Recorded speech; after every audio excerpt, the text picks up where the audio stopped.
Thank you, Mr. DJ. Our distinguished guests, ladies and gentlemen, there is reservation for the directors of the university immediately after the Senate level arriving here. We thank God for joining mercies.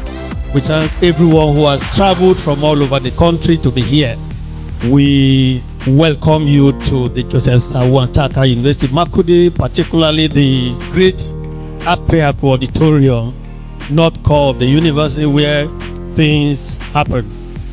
We wish to remind our distinguished guests that they are seated in the right place and they are headed in the right direction for this event.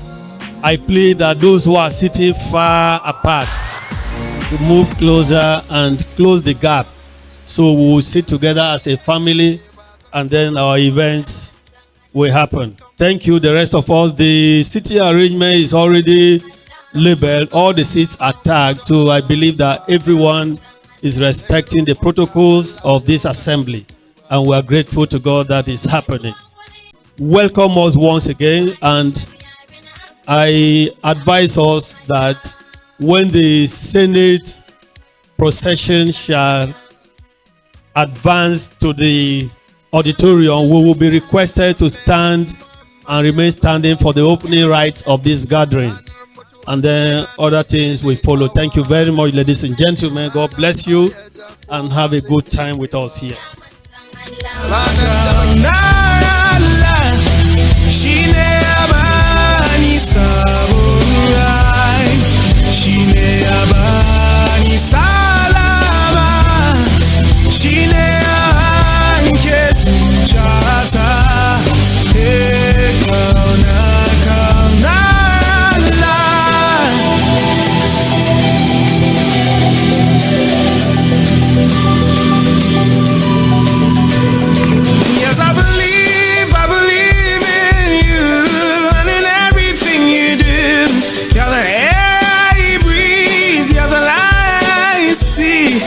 Take me to a place where eyes will see the beauty of your love, way that is. Let me hold your hand and say, I love you.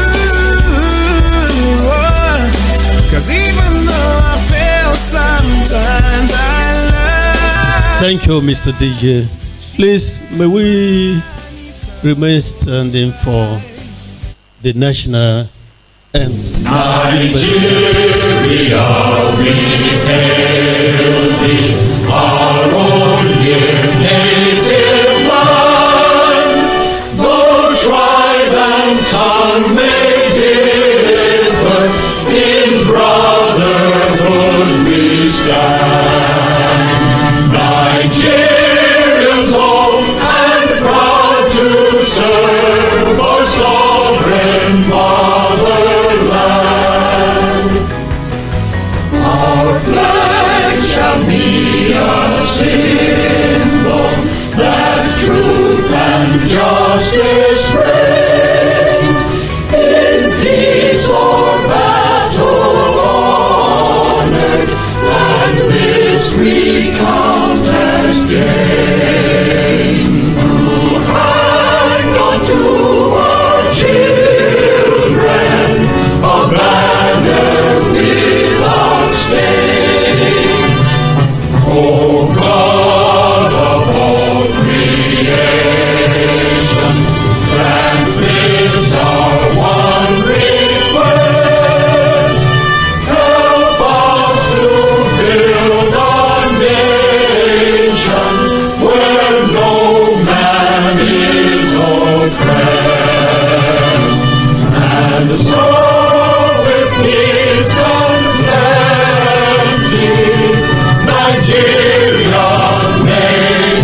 Thank you. You may be seated. Our distinguished invited guests, staff and students of the university, gentlemen of the press, ladies and gentlemen, this is welcoming you to the Joseph Sawantaka University, Makudi, particularly the APER-AKU Auditorium, North Core, to the 87th inaugural lecture of the university. And other details will be outlined by both the person to introduce the inaugural lecturer and the inaugural lecturer himself. So for now, it suffices to invite to the podium Ustaz Imam Umar Shuaibu to step forward and give us the opening prayer. Please, ladies and gentlemen, let's appreciate him.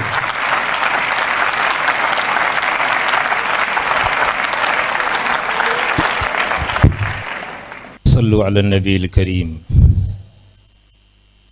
اللهم صل على محمد وعلى آل محمد كما صليت على إبراهيم وعلى آل إبراهيم وبارك على محمد وعلى آل محمد كما باركت على إبراهيم وعلى آل إبراهيم في العالمين إنك حميد مجيد.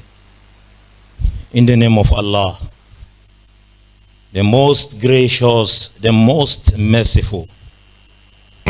Alhamdulillah, Lord of all knowledge and light.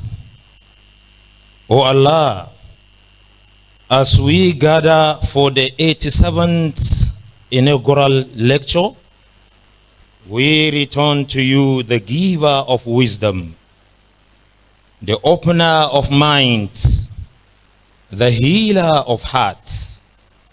Ya Allah, make this moment a blessing for Joseph Sawantaka University. Fill it with insight, inspiration, and harmony. Bless our today's lecturer, Prof Aminu Ali. Expand his chest, ease his task, and make his words a light that uplifts his generation and the next. Ya Allah, unite us in goodness, protect our state Benue and our nation Nigeria.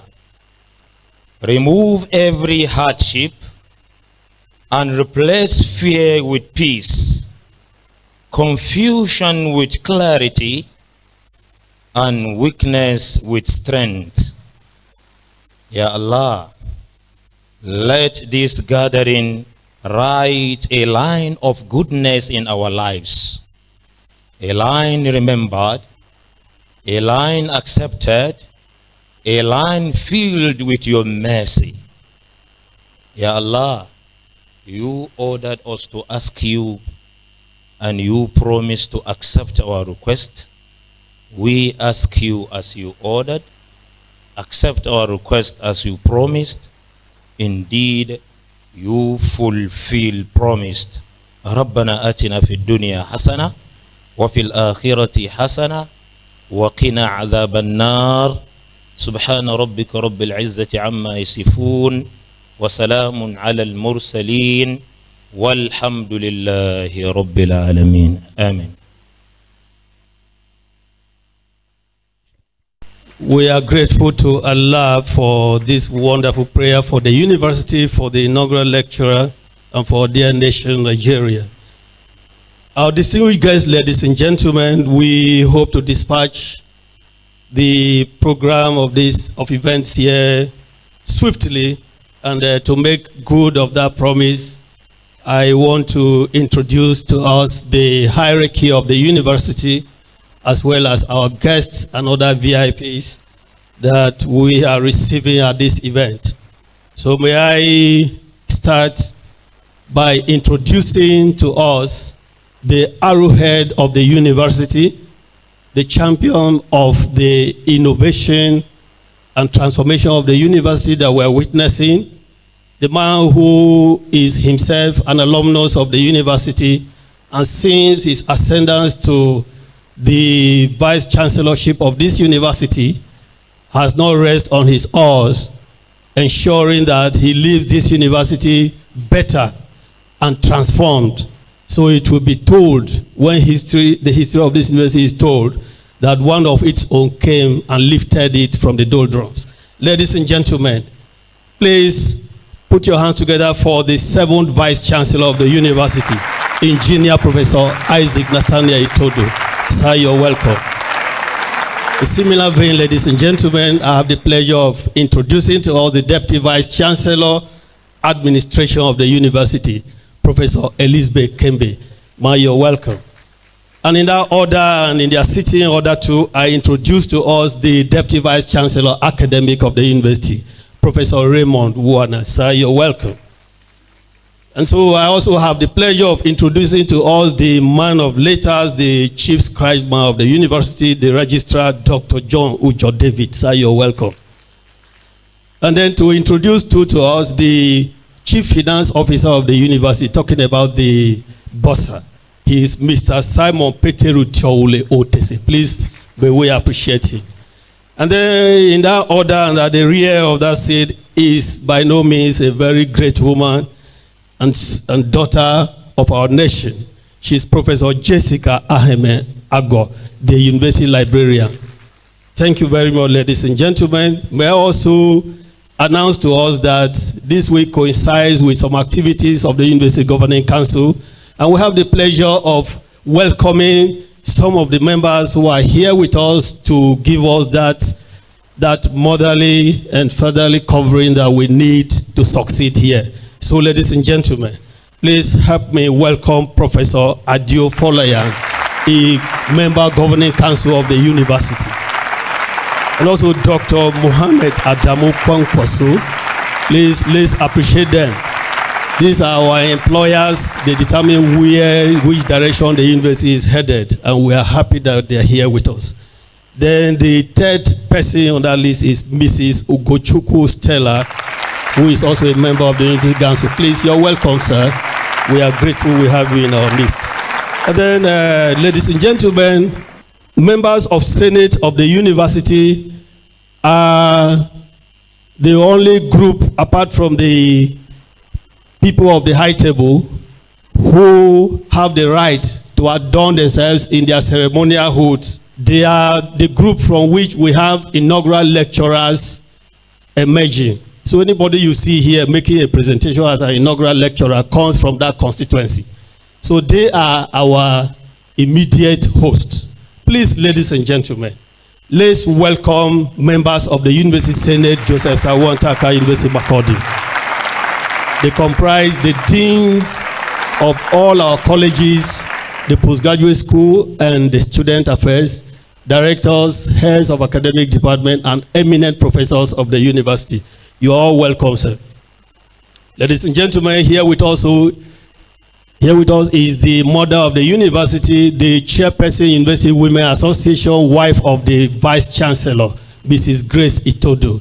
Ma, you're welcome. Please, may we appreciate her. And ushers, take her to the right table, the high table to my right. And she is flanked by wife of a former Vice Chancellor acting of the university, Mrs. Ogunwolu. Mommy Ogunwolu, you're welcome. Please, ushers, take her along too. Thank you very much. The wives of the inaugural lecturer are also here with us. So, ladies and gentlemen, this is introducing to us Hajia Rukeya Adama Ali, the first wife of the inaugural lecturer. Ushers, lead her to the high table. And then introducing to us Hajia Mariamu Amo Ali. Please, a round of applause for her. Ushers, lead her to the high table. And then the third on this list is Hajia Farida Enye Ali, the third wife of the inaugural lecturer. Please, let's move them to the high table. Great women. And may I remind us that Prof has tried so much because by the Islamic tradition, he's already on course to fulfill maximally that responsibility. That means they will be four eventually. We thank God for Prof. They are here with their children. So I have the pleasure of inviting the children of the inaugural lecture. Please, you move to the high table. However you can afford it, you can stand, you are young people. Ladies and gentlemen, there are our Lord spiritual in the Islamic world. They are the imams, the spiritual fathers we have here with us, and they are here in their numbers to grace this August occasion for one of their disciples. So I have the pleasure of introducing and inviting to the high table Imam Umar Shuaibu Garba, the Chief Imam Jibuis, Benue State, and Deputy Chairman, Benue State Jumat Imams Forum. Please, let's put our hands together for him.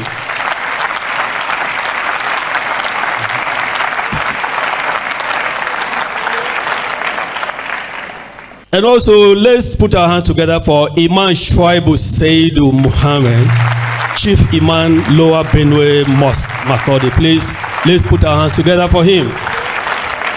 And then here with us too is the Imam of the Nigerian Air Force Base, Group Captain Y.A. Umar.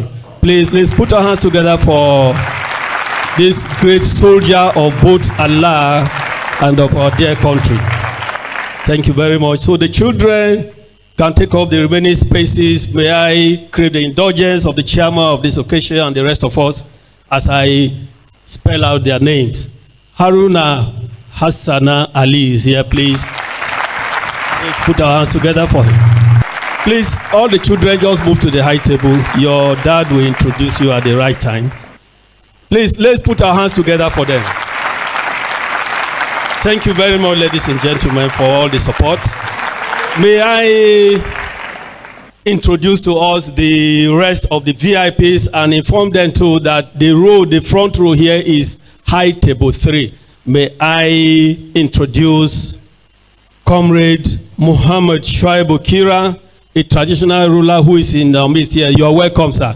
He's already seated at the high table 3. Please, let's appreciate him properly. He is the district head of Kurmin Lafia. So we thank God for him. And then we also introduce Professor Ibrahim Khalil Adam is here. He's the Dean Faculty of Life Sciences, Federal University Lafia. Please, let's put our hands together for him. You're welcome, sir. He's already seated at high table 3. Professor Abubakar Sadiq is here with us. He is of the Department of Physics, Federal University Lafia. You're welcome, sir. Comrade Sule Musa Atase from Kwara People's Assembly, the National Secretary of the Kwara People's Assembly is here with us. Please, let's put our hands together for him. Thank you very much, sir. The Igala community in Inaugural, in JOSTUM and the Makurdi is also here, strongly represented. Please, let's welcome them. Thank you very much. Not forgetting the Case Arise media crew who are delivering here today, both online and offline. We are grateful to them for the service. We thank God for the staff of the Directorate of Information, Protocol and Public Relations of the university who have decorated this venue and are on ground serving with all their might and main to ensure the success of this gathering. Please, let's clap for them. Thank you very much. So, ladies and gentlemen, without wasting further time, I have the pleasure of inviting the chairman of the university's public and inaugural lecture series, Professor Shaibu Idoga, to step to the podium and deliver his welcome speech. Thank you, Mr. MC. The Vice Chancellor and Chairman of this occasion, the Deputy Vice Chancellor Admin, Deputy Vice Chancellor Academic, the Registrar, the Bursar, and the Librarian. Members of the Governing Council who are here present, and all our invited guests on the high table. I want to welcome all of you to this great occasion, the 87th Inaugural lecture of Joseph Sawa Taka University. Inaugural lecture is a lecture given by a professor to show the world why he is a professor. To let the world know all his contributions. When his colleagues were busy making money out there, he has been bending down, burning his candle day and night. What he has been searching for, he has found it. And that is what Professor Aminu Ali wants to do today. We are grateful for all our professors who are coming out boldly to change their name from the small p, letter P, professor, to a very capital B, P. In many occasions or cases, you discover that you still have a letter P, small letter P, unless you present your inaugural lecture. And our lecturers, our professors are ready to do that. I'm happy to inform members of our council that we are all prepared. Even as I speak, we have so many people online against next year. I want to give credit to God and also the credit to our Vice Chancellor. At the end of the inaugural lecture series last year, he said we were going to have 24 in 2025. And by the grace of God, this is the 87th inaugural lecture, which is number 23. But we still have 2 more that we'll hold before the year runs out. That means he has gone extra mile. Instead of the 24, he's making it 25. What an achievement. And so I encourage all of you, especially our visitors, when you are around.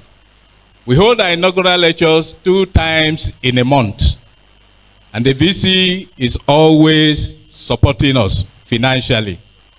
The material you see is an expensive one. It's produced by the university. The cost is more than what we give to you. Sunday, we are giving to you at 1,000 naira only. And so for all of you that are here, in order to remember this occasion, I advise that you pick a copy before you leave. So on that note, I say you are welcome and happy listening. God bless you. Thank you, sir.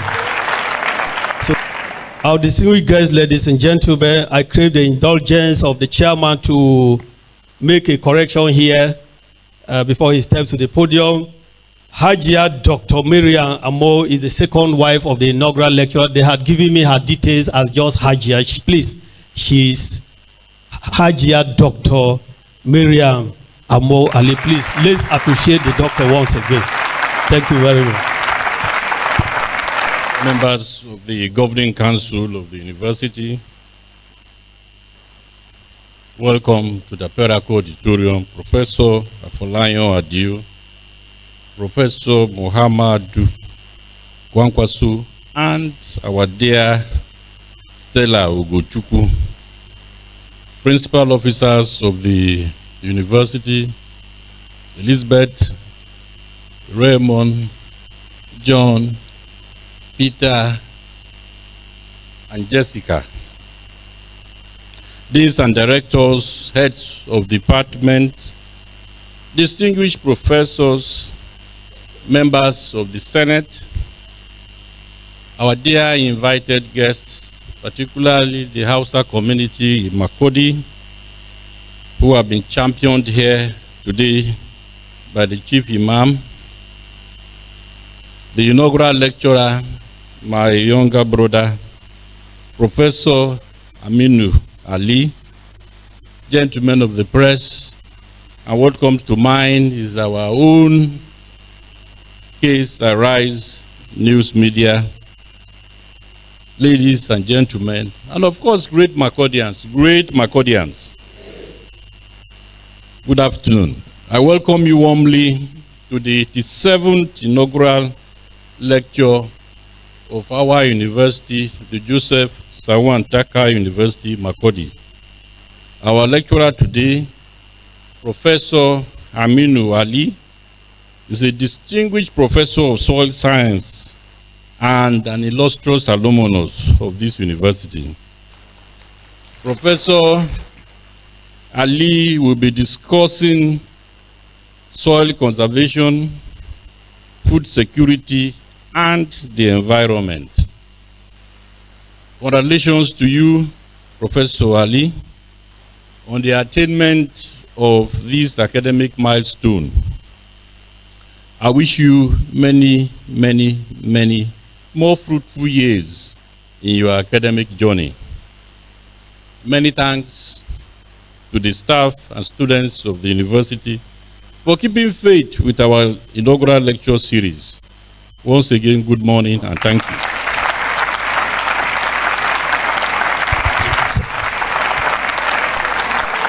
I crave your indulgence, sir, and the rest of us to introduce the Serkin Hasawa who arrived after I had been given the earlier list.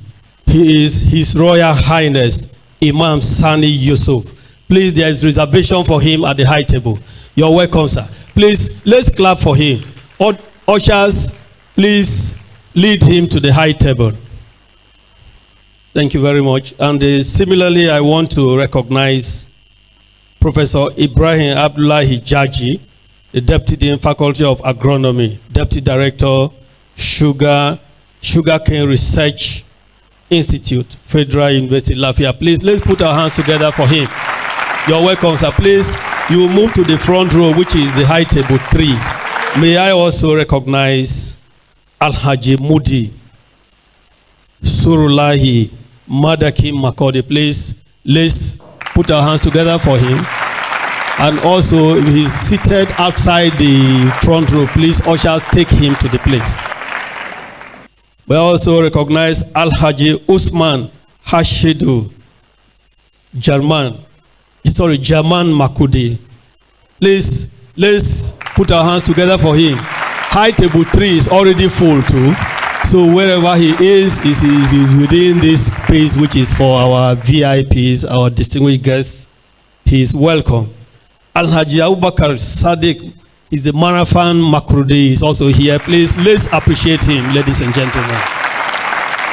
Alhaji Zulkifilu Adamu Garkowan Father Makudi is here with us. Please, let's put our hands together for him. You're welcome, sir. And then this is also recognizing Gambo Musa Abdullahi, who represents the Ochia Gato of Makurdi. Please, let's put our hands together for him. I crave the indulgence of the chairman. This is a very special occasion, and then let me just run the rest of the list here. We have the women in Dowan, Benue State. They are here. Please, let's appreciate them. We have the Federation of Muslim Women Association of Nigeria, Benue State, who are here heavily to associate and identify with one of theirs. Please, let's appreciate them. They are already waving. We have the Islamic Charity Society, Benue State, strongly represented here. Please, let's appreciate them. We have the Muslim Student Society of Nigeria, Benue State, and Makurdi Local Government Chapter, who are here strongly. Please, let's appreciate them. Thank you very much, ladies and gentlemen. I have the pleasure of inviting to the podium the man who has been designated to introduce the inaugural lecturer as well as read the citation, Dr. Alfred Jimmy. Please, let's put our hands together for him. The Vice Chancellor, may I crave your indulgence to invite to the podium. He's already here, but be upstanding. Today's inaugural lecturer, Professor Aminu Ali. The Vice Chancellor and members of management, members of the University Senate, distinguished colleagues, esteemed guests, ladies and gentlemen, it is my honor to stand before you today to present an amiable and kind-hearted man, distinguished by his good nature, generosity, and human spirit. a man of brilliance, widely admired for his consideration of others and his unwavering commitment to uplifting those around him. Today's inaugural lecturer, a professor of soil science at Joseph Sawantaka University, Makurdi, Professor Aminu Ali. The occasion affords me not only the privilege to share the fruits of his scholarly endeavors, but also the opportunity to endear you to the reflections of the lifelong journey of teachings, research, mentorship, and service to humanity of a professor through the discipline of soil science. Professor Aminu Ali was born on 14th August 1968 at Ida, Kogi State. His formal education began at LGEA Primary School, Ida, between 1974 and 1979, where he obtained the first primary school leaving certificate. Thereafter, he proceeded to St. Peter's College, Ida, Kogi State, from 1979 to 1984, and successfully completed his secondary education and obtained the West African School certificate in 1984. From early childhood, he developed an appreciation for the land and its resources, shaped by the agrarian environment in which he was raised. This early exposure laid the foundation for his eventual pursuit of agricultural science. With this clear sense of purpose to contribute to agricultural development, he applied and gained admission into University of Agriculture, Makurdi, in 1984 to study crop soil production and graduated in 1989 with a Bachelor of Agriculture degree in crop soil production, an achievement that marked the beginning of a lifelong academic journey in agriculture. Upon completion of the compulsory National Youth Service, and with even bigger dreams to advance his studies, specifically for deeper knowledge and specialization, he returned back to the same University of Agriculture, Makurdi, in 1992 to pursue postgraduate studies in soil science. And in 1995, he earned the Master of Science degree in soil science, equipping him with advanced knowledge in soil fertility and management. Eager to contribute further to scholarship and research, he embarked on doctoral studies in 1998, and in 2003, he was awarded Doctor of Philosophy in Soil Science. In addition to these qualifications, he has obtained a diploma in computer literacy, which enabled him to integrate digital technologies into teaching, research, and professional practice. Suffice it to say that this educational foundation provided him with the tools and confidence to embark on a career devoted to the service of agriculture, soil science, and humanity. Upon completion of Professor Ali's degree, he joined the services of the prestigious University of Agriculture, Makurdi, his alma mater, to contribute his quota to advancing knowledge in the field of soil science, and had since grown through the ranks to become a professor of soil science. Over the past 3 decades, he has committed himself to excellence in teaching, research, and academic administration. His teachings have covered undergraduate and postgraduate courses in soil science with emphasis on soil fertility, soil-water plant relations, tillage systems, land evaluation, and integrated soil management practices. Beyond classroom instructions, Professor Ali has actively engaged in mentoring young scientists and students and guiding them to become independent thinkers, problem solvers, and leaders in agriculture. One of the defining parts of Ali's mentorship has been the numerous postgraduate supervisions, with the privilege of supervising over 17 PhD dissertations, more than 20 master's theses, and several postgraduate diploma research projects. Many of these graduates now serve as academics, researchers, and agricultural practitioners within Nigeria and abroad. Also, through sound and excellent mentorship, he has immensely imparted rigorous research, ethical scholarship, and the application of scientific knowledge to solving real-world problems in agriculture, food security, and environmental sustainability. The Vice Chancellor, distinguished guests, it is noteworthy to say that Professor Ali's research agenda has been driven by one fundamental question: how can soils be managed sustainably to ensure food security for present and future generations? To address this, his scholarly milestones have focused on soil fertility restoration and management, including organic and inorganic fertilizer use, integrated nutrient management and soil productivity assessment, tillage practices, land evaluation, soil crop environment interactions, climate smart agriculture. These studies have culminated in over 60 publications in reputable national and international journals, conference proceedings, and book chapters. Collectively, Professor Ali's scholarships have immensely illuminated how soil fertility and conservation practices can be harnessed for enhanced crop yield, environmental protection, and sustainable livelihoods. Professor Ali is an honorable and proud member of several professional associations, making him to effectively connect with colleagues across Nigeria, Africa, and the globe. These include Soil Science Society of Nigeria, All African Soil Science Society, International Union of Soil Science, International Soil Tillage Research Organization, and the British Ecological Society. Through these networks, he has participated in conferences, collaborative projects, and capacity building initiatives, contributing to the advancement of soil science and sustainable agriculture, prominent of which led to the attraction of a 2.5 million World Bank grant to University of Agriculture, Makurdi in 2008 to 2014. Named the Step B project, he subsequently became the project manager, Step B, Science and Technology Education Project for tertiary institutions in Nigeria.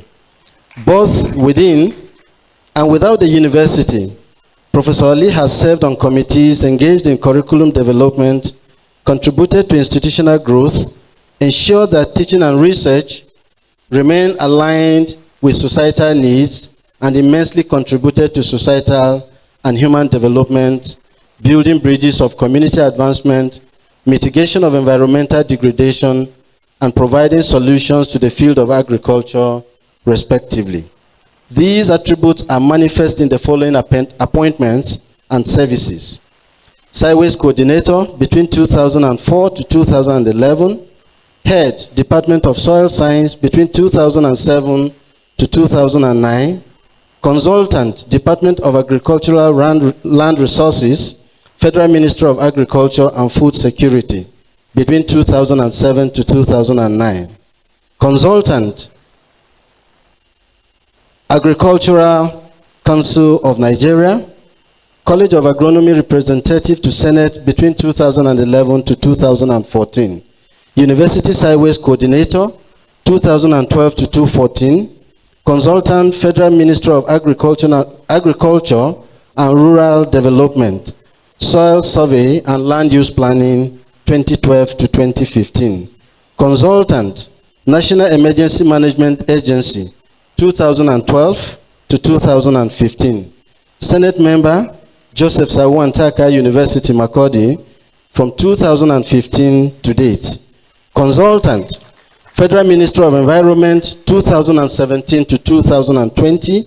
Consultant, Lower Benue River Basin Development Authority, 2017 to 2019.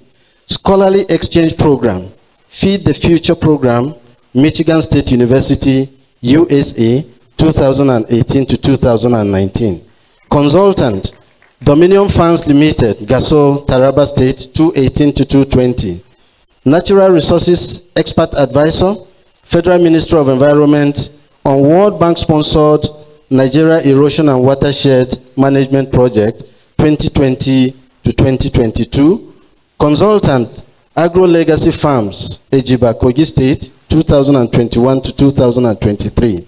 Director, University Farm, 2023 to date. Member, Third Fund National Research Funding and Monitoring Committee, 2023 to date. National Chairman, Standards Organization of Nigeria, National Technical Committee on Apiculture, 2023 to date. Professor Ali's life is a reflection of faith, discipline, and service, values deeply ingrained in his character from an early age. A devout and steadfast Muslim, he attributes every step of his life's journey to the boundless grace and guidance of Allah, arising from his early moral and spiritual foundation, firmly laid through sound Islamic training, which he acquired as a child by completing his Quranic education before enrolling into secondary school in 1984. Guided by his eminent teacher, Malam Yahya Hussein Udale, who later became the chief Imam of Ida before his transition to eternal rest. Young Ali demonstrated exceptional devotion to learning and leadership. Years later, he would honor his mentor's legacy by successfully graduating 14 students from the same Quranic school, thus extending the chain of knowledge and mentorship that shaped his own early life.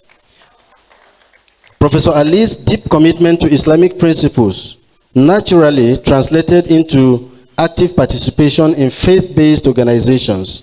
From his secondary school days through his university years, he was a committed member of the Muslim Student Society of Nigeria.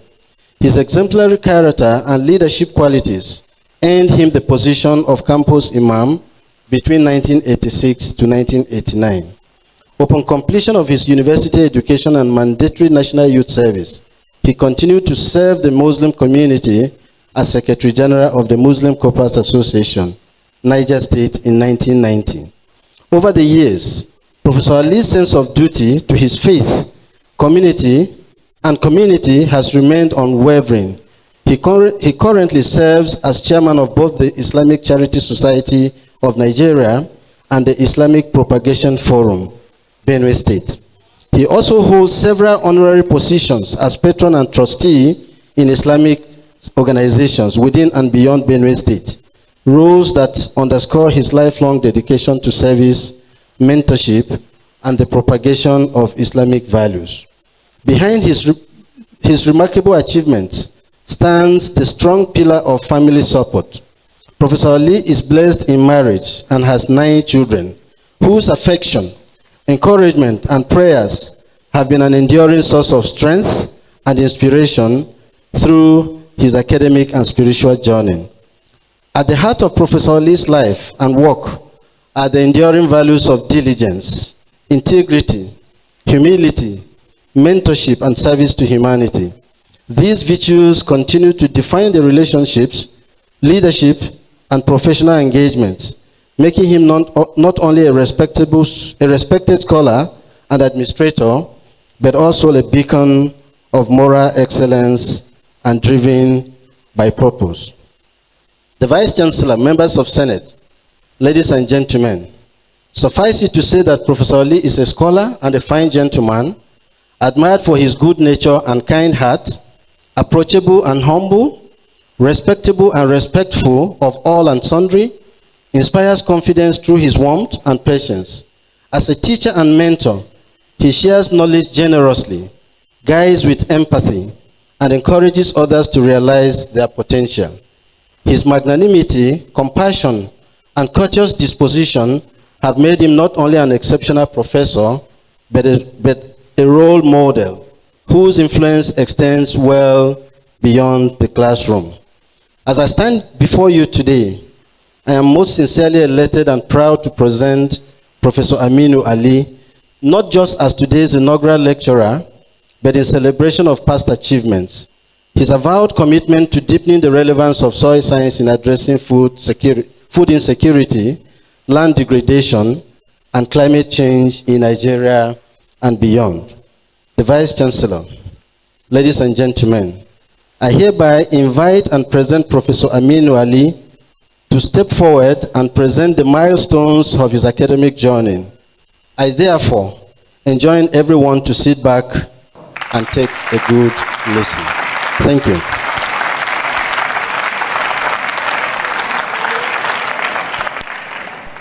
The Vice Chancellor, sir, and Chairman of the Inaugural Lecture Series, the Deputy Vice Chancellor, Administration, Deputy Vice Chancellor, Academic, the Registrar, the Bursar, and the University Librarian, and members of Council. I'm privileged today to have members of Council to witness this inaugural lecture. I welcome you. The Sarki Hausawa here present, the Senate of the University of Agriculture, Makodi, the Dean College of Agronomy, and other deans present, and all HODs here present. Please permit me to stand on the existing protocol. I'm here to talk about soil. All my studies after my first degree is all centered on soil. And so today, I decided to talk about conserving soil for food security and environmental safety.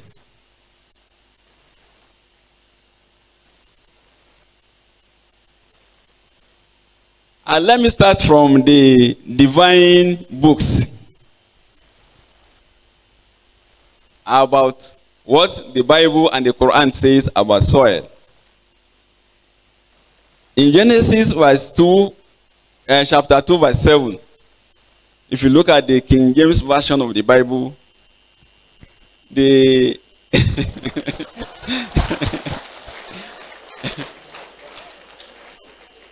and the Lord God formed man of the dust of the ground and breathed into his nostrils the breath of life, and man became a living soul.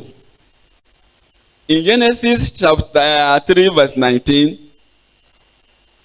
the Lord God said, "In the sweat of thy face shalt thou eat bread, till thou return unto the ground, for out of it were thou taken. For dust thou art, and unto dust shalt thou return."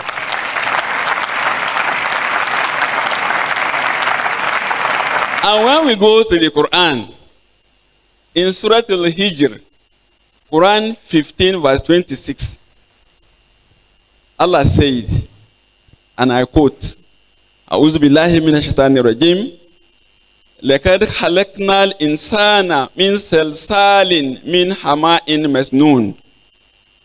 And we did certainly create man out of clay, from an altered mud. Then in Surah Al-Mumin, which is verse 20, Quran 23, verse 12, Allah said again, "A'udhu billahi minash shaitanir rajim, Bismillahir Rahmanir Rahim, وَلَقَدْ خَلَقْنَا الْإِنسَانَ مِنْ سَلَالَةٍ مِنْ دِينٍ." And certainly did we create man from an extract of clay. And in Surah Al-Yasin, Allah also said that, "Innama amruhu iza arada shay'an an yakulu lahu kun fayakun." Under his command, when he turns a thing, is only that he said to it, "Be," and it is. So if Allah wants anything to come up, Allah just order. In the same thing, if you go back again to another surah in the Holy Quran, Allah says, "Badi'u samawati wal ard iza kada amran fa inma yakulu lahu kun fayakun." The originator of the heavens and the earth, when he decrees a matter, he only said to it, "Be," and it is. And I want to go back to the Bible, Genesis 1 to 3. And God said, "Let there be light," and there was light.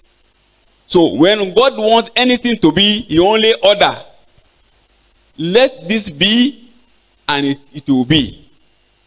So my story is that soil is the foundation of life. When I got admission to read agriculture in the university, I did. And when in my final year, it's a tradition that we write projects. So my interest in academic came in my final year when I wanted to read, when I was assigned to late Professor Inaugural as my supervisor. And we worked on insects. Professor Ogunwole is a professor of entomology. So I work on the comparative damage of pot sucking bug on soybean and cowpea.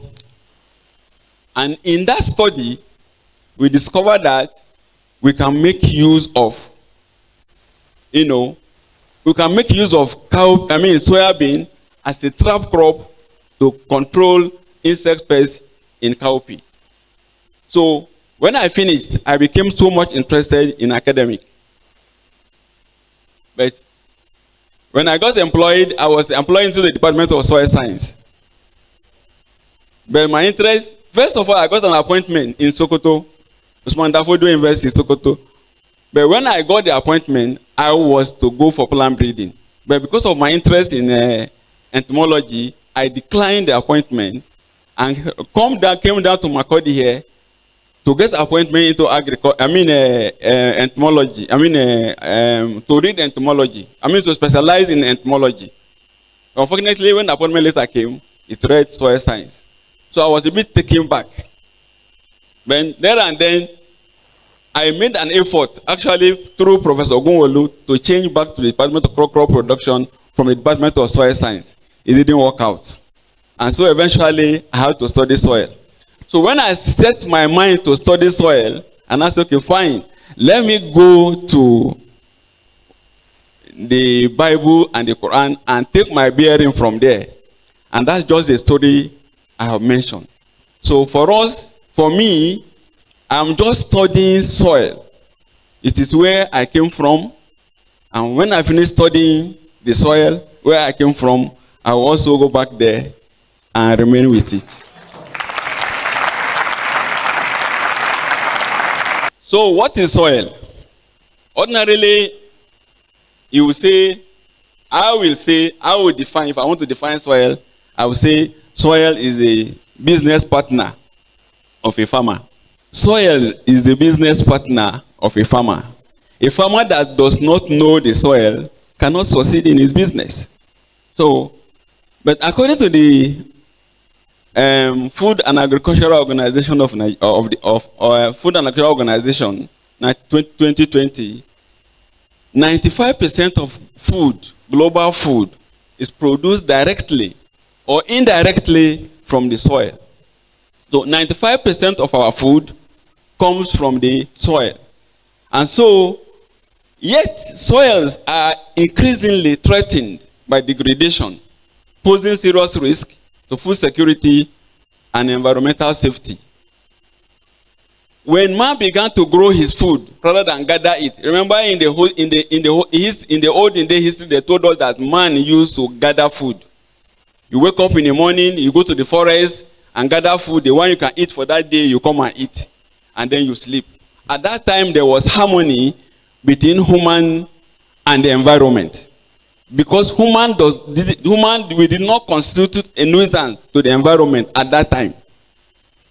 But problem started when man now realized that the food he's gathering is not enough, and so he has to till the soil. Now, soil now became the foundation of agricultural production.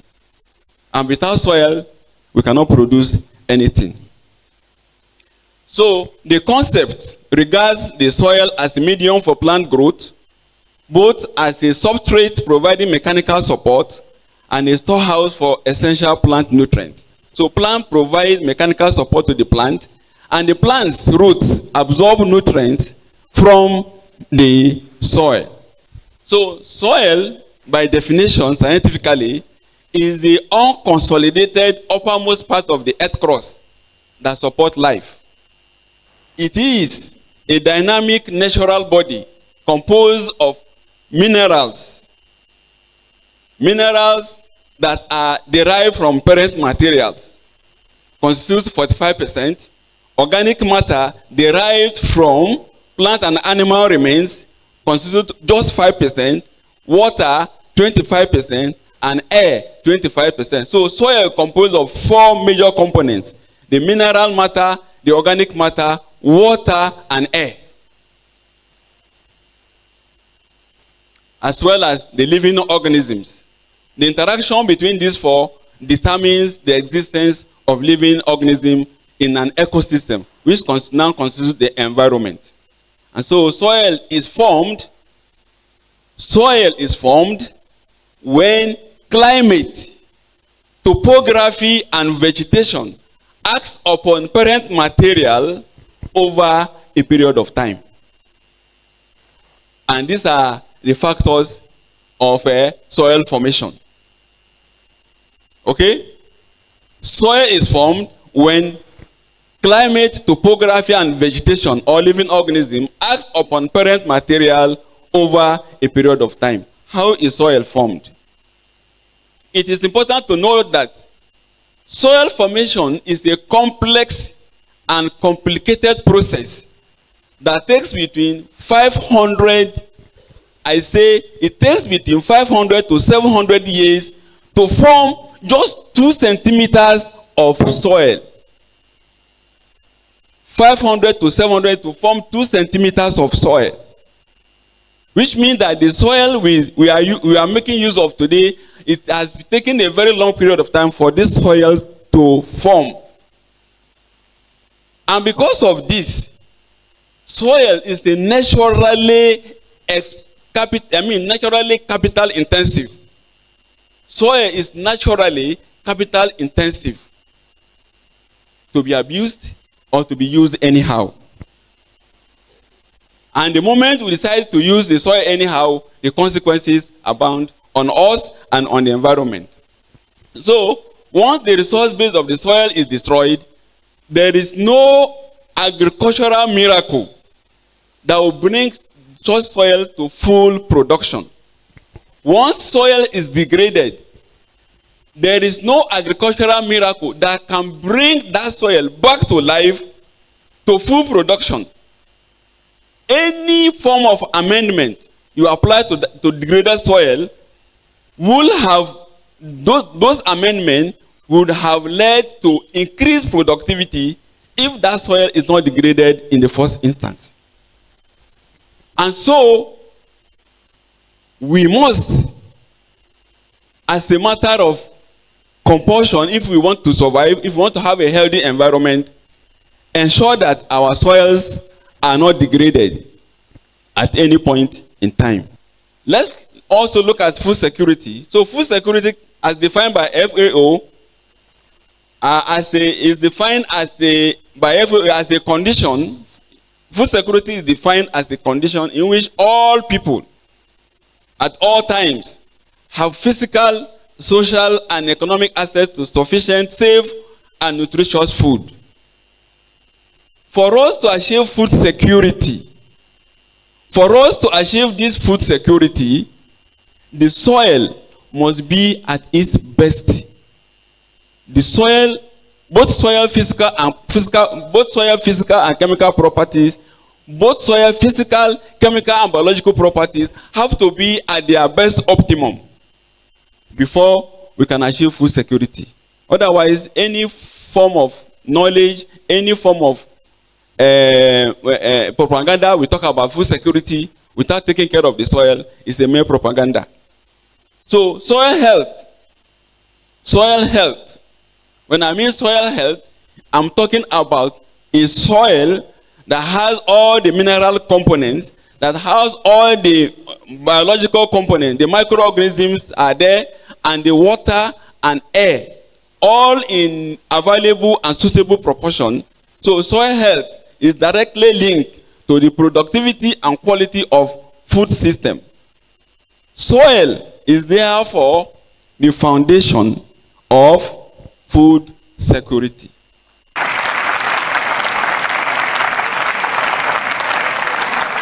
Environmental safety, the condition in which human activities maintain ecological integrity, biodiversity, and environmental quality without compromising future generations' needs.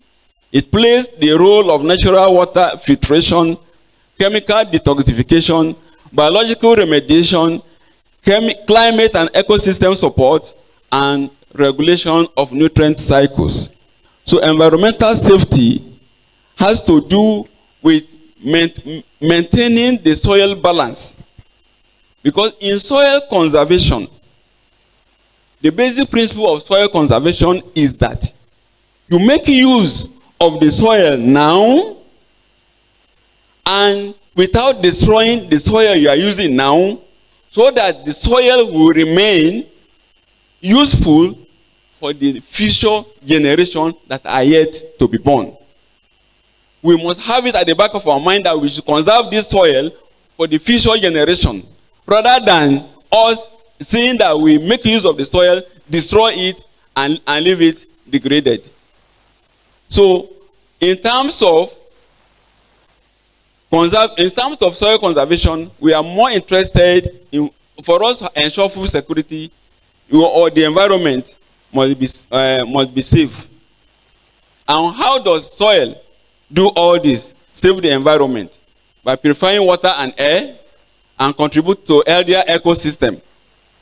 You know, air can be recycled, water can be recycled. When air is polluted, air can be recycled. Water is polluted, water can be recycled. When soil is degraded, soil is non-recyclable. The time it will take to restore the fertility of the soil will outpass the generation, our own generation.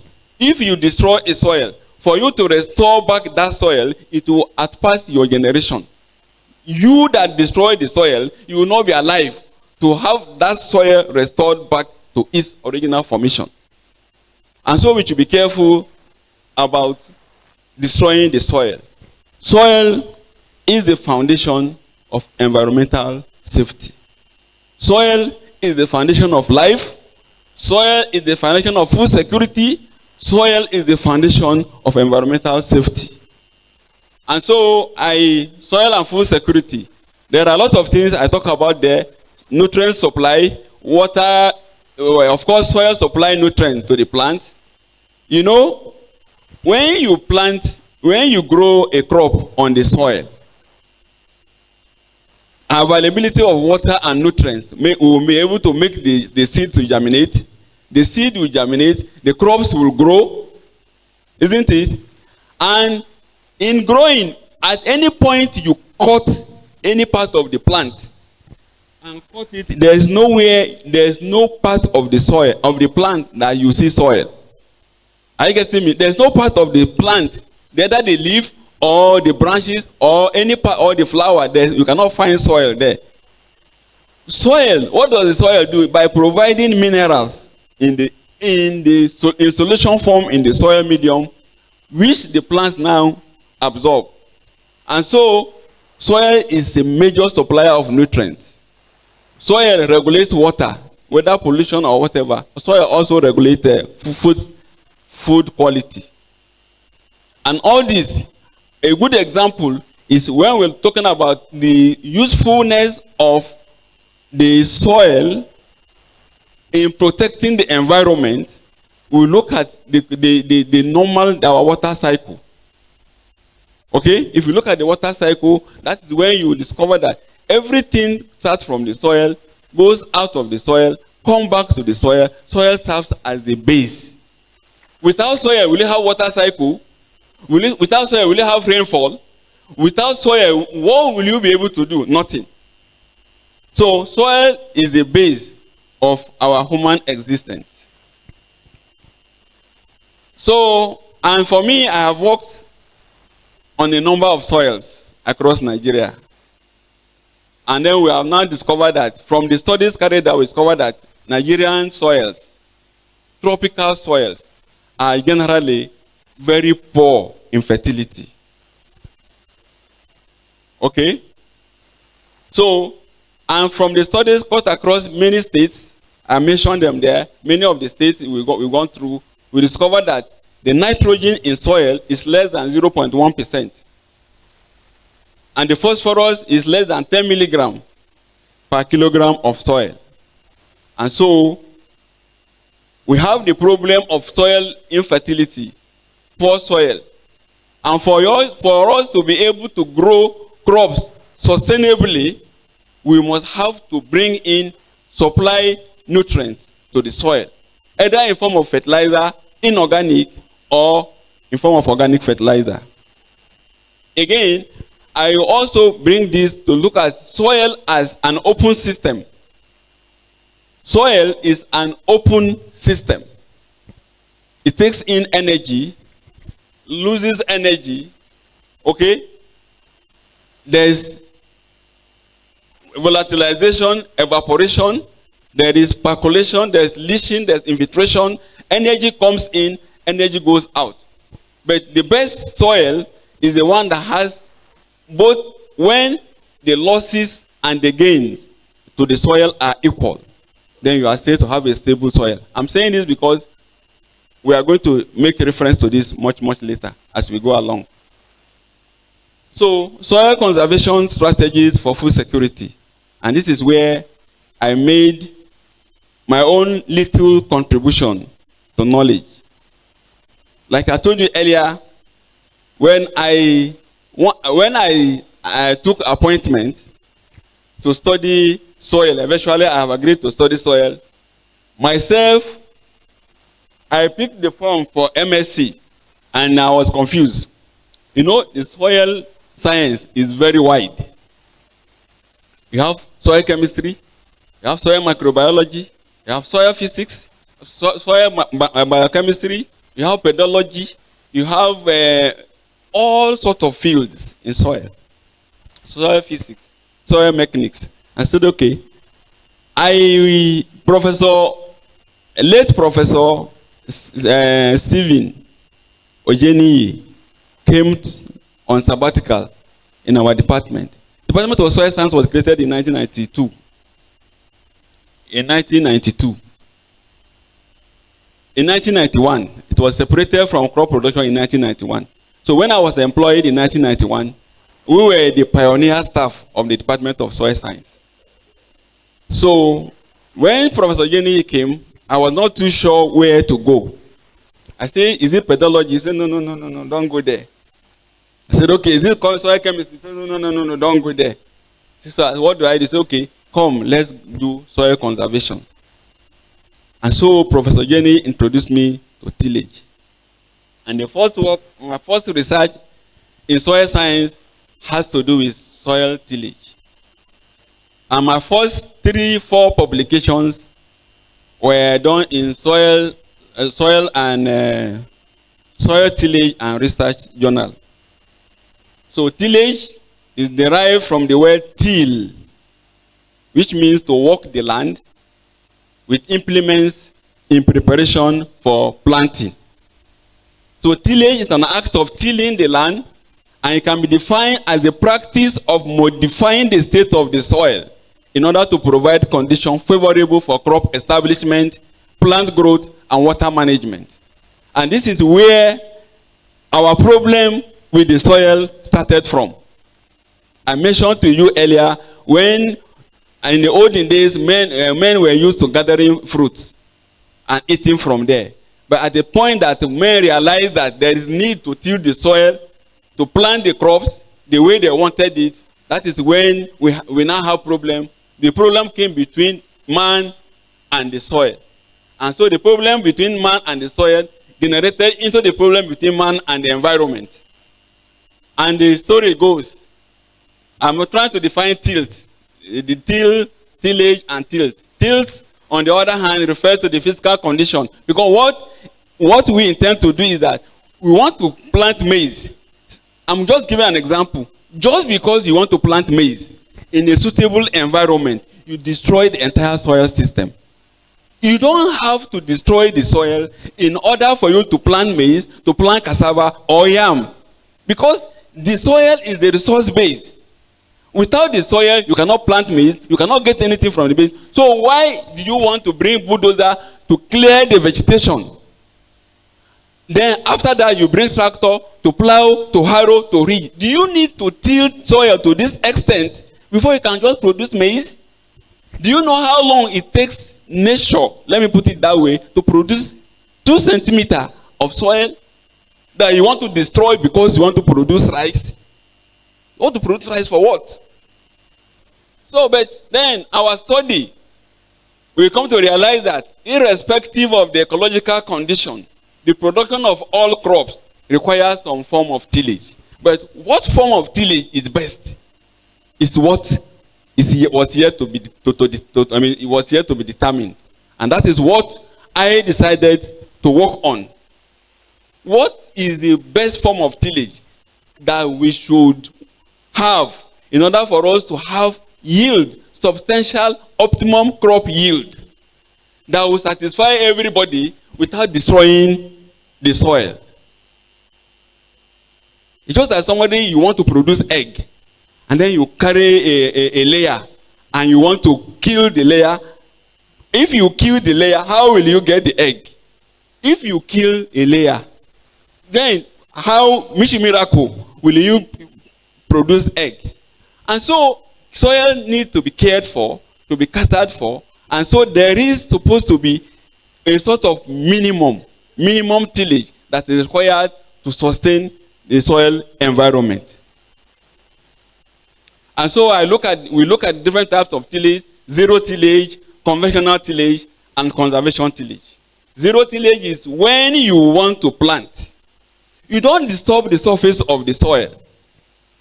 The soil is there with the vegetation. Because the problem of the soil is the fact that the moment you remove the vegetation from the soil, you have exposed that soil to danger. Vegetation is the natural cover of the soil, just as we all of us wear clothes to cover us, to cover our nakedness. God used vegetation to cover, to protect the soil. The moment you remove the surface of, clear the soil, you have exposed the soil to danger, and the imminent danger is that of erosion.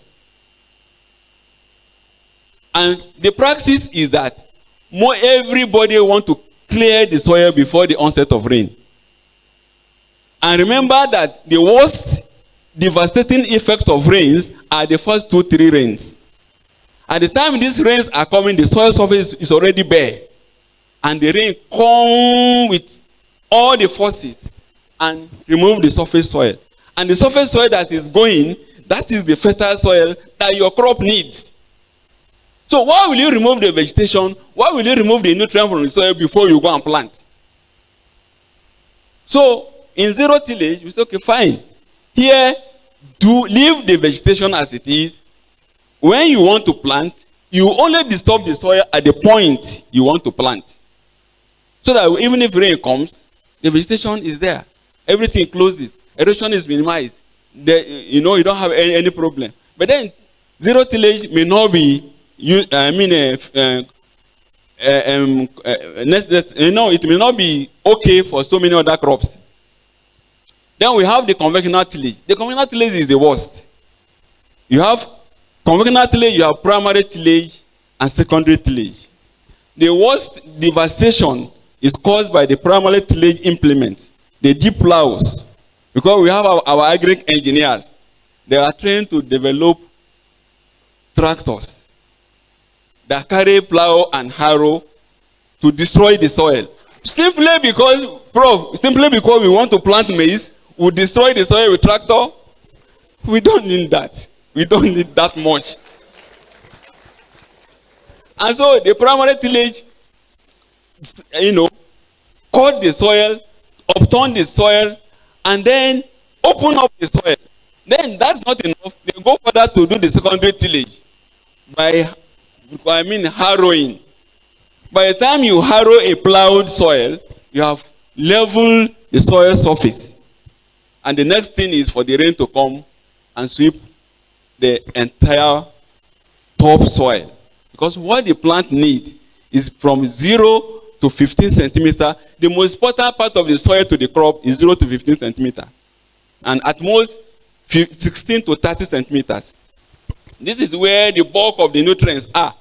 Below 30 centimeters, the nutrient concentration decreases with depth. Organic matter decreases with depth. Nitrogen decreases with depth. All plant nutrients decreases with depth. But then the surface soil that is useful will at a point one clear the entire thing, and then you now go and plant. And then you are unable to achieve the productivity you want. The high yield you are expecting, you cannot get. Many farms that came to Nigeria, many international farms, Levantis farm, name them, that came with heavy tillage equipment. They come and destroy the soil after 5 years. The entire place, nobody can go there and do anything. We now discovered, talk about the conservation tillage.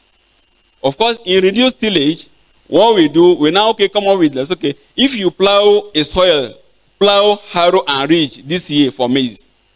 In reduced tillage, the next cropping season, you will not need to harrow, you will not need to plow again. Probably come and harrow. But when are you supposed to harrow? Allow the first 2 rains to come. The most devastating rains are the first 2 rains. First 2-3 rains annually.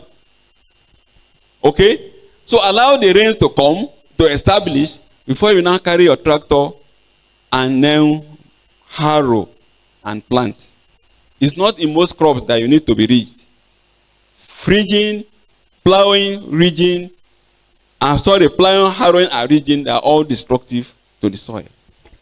So we now have soil conservation, conservation tillage, or conservation agriculture. In conservation agriculture, you are allowed to manipulate the surface soil. But at any point in time, we must have 75% of the soil surface covered with vegetation.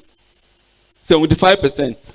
The 25% that may not be covered probably are the points of planting, or where you carry out minor activities on the field.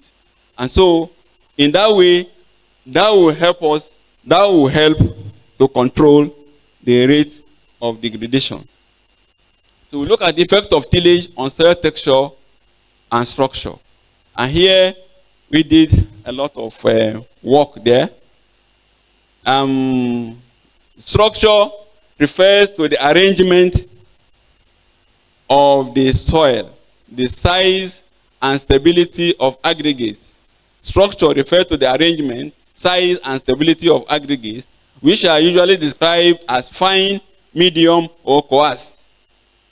Texture, on the other hand, refers to the relative proportion of sand, silt, and clay, which you can determine by feel.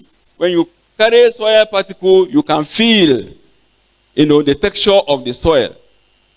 Okay? You can feel the texture of the soil. So, whether it is fine or brittle, and so on.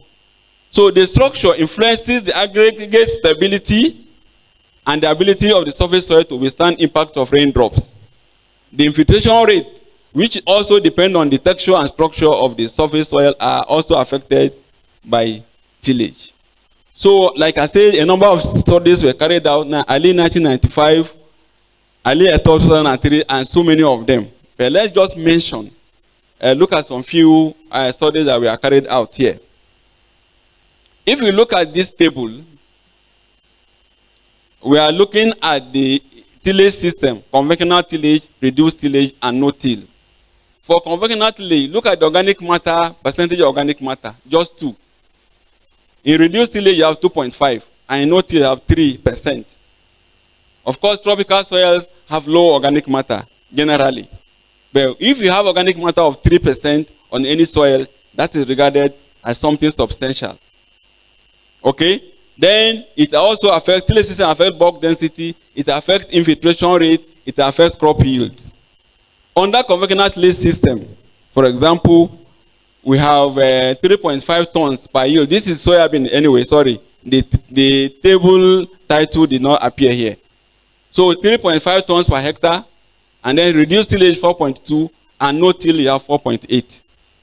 Which means that the more you till the soil, the less the yield you are likely to have. Then if you till the soil and you want to achieve yield, you have to supplement with additional external input in form of fertilizer. And the increased addition of fertilizer to the soil over time, we will see later as we are going, will also lead to nutrient imbalance and soil degradation. Tillage systems and soil bulk density. From my studies, I try to look at, let us see how tillage affects bulk density. Bulk density is a resistance a soil can offer to plant root. Well, that's the hardness of the soil. Okay? So, although for zero tillage, which is this is zero tillage. We look at this at planting, the bulk density at planting. We check the bulk density at 4 weeks after planting. We also look at the bulk density at 8 weeks after planting and at 12 weeks after planting. For zero tillage, the bulk density seems to be stable. And then for surface clearing and the surface hoeing, but then when you come to conventional tillage, which is this last one, you discover that bulk density at planting, bulk density at planting is lower, okay, compared to over time. Maybe the next slide will show better. Okay, this is porosity. So now, if you look at this, porosity of zero tillage is almost the same from the beginning to the end of the planting.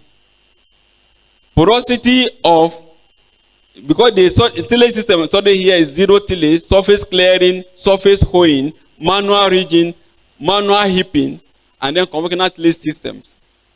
So the summary of this finding, as you see, is the fact that tillage initially improves the porosity of the soil, but over time, the soil gets compacted. Also, we look at the tillage and temperature. This might not make any meaning to us anyway, but then in temperate region, soil temperature is very important because it affects germination and crop performance. So temperature in zero till soil is lower compared to temperature in conventional tillage. Why is this so? Because the vegetation is still maintained, the moisture content is high, as we see. Moisture content in zero tillage is high, the vegetation is covered, so the temperature is lower. The residue serves as mulching material to protect the soil from the impact of the sun. The moment the vegetation is removed, the temperature of the soil will continue to rise. The same thing to moisture content. Moisture content is higher in zero tillage and lowest in conventional tillage. This is due to high rate of evaporation and infiltration from the soil plant system. And then tillage system and nutrient uptake. Of course, in zero tillage, nutrients is available. Plants absorb the nutrient from the soil. In surface hoeing, manual ridging, these are traditional tillage practices. They make nutrients available, but not for conventional tillage system. The nutrient uptake is very low. So tillage, effect of tillage on soil chemical properties. And we look at different minerals, calcium, magnesium, potassium, sodium. We discover that the more you till the soil, the more nutrient you lose. Also here, nitrogen, phosphorus, calcium, magnesium, the more you till the soil, the more you lose them. And then effect of tillage on soil chemical properties, this is organic carbon. It's lowest in conventional tillage, highest in zero or manual tillage system. So when we now look at the manual tillage system, looking at the indigenous knowledge system, how farmers practice their own farming, and look at the conventional one by tractorization, we discover that, yes, there's destruction. But then if you look at traditional tillage system, it is very difficult for a farmer to carry hoe, for example, to do 10 hectares of land. So what do? If conventional tillage destroy our soil and the traditional tillage system is not fast enough to provide enough food for man, what do? So we look for an intermediate tillage system, tillage equipment that can perform close to till the soil between 0 to 15 centimeter.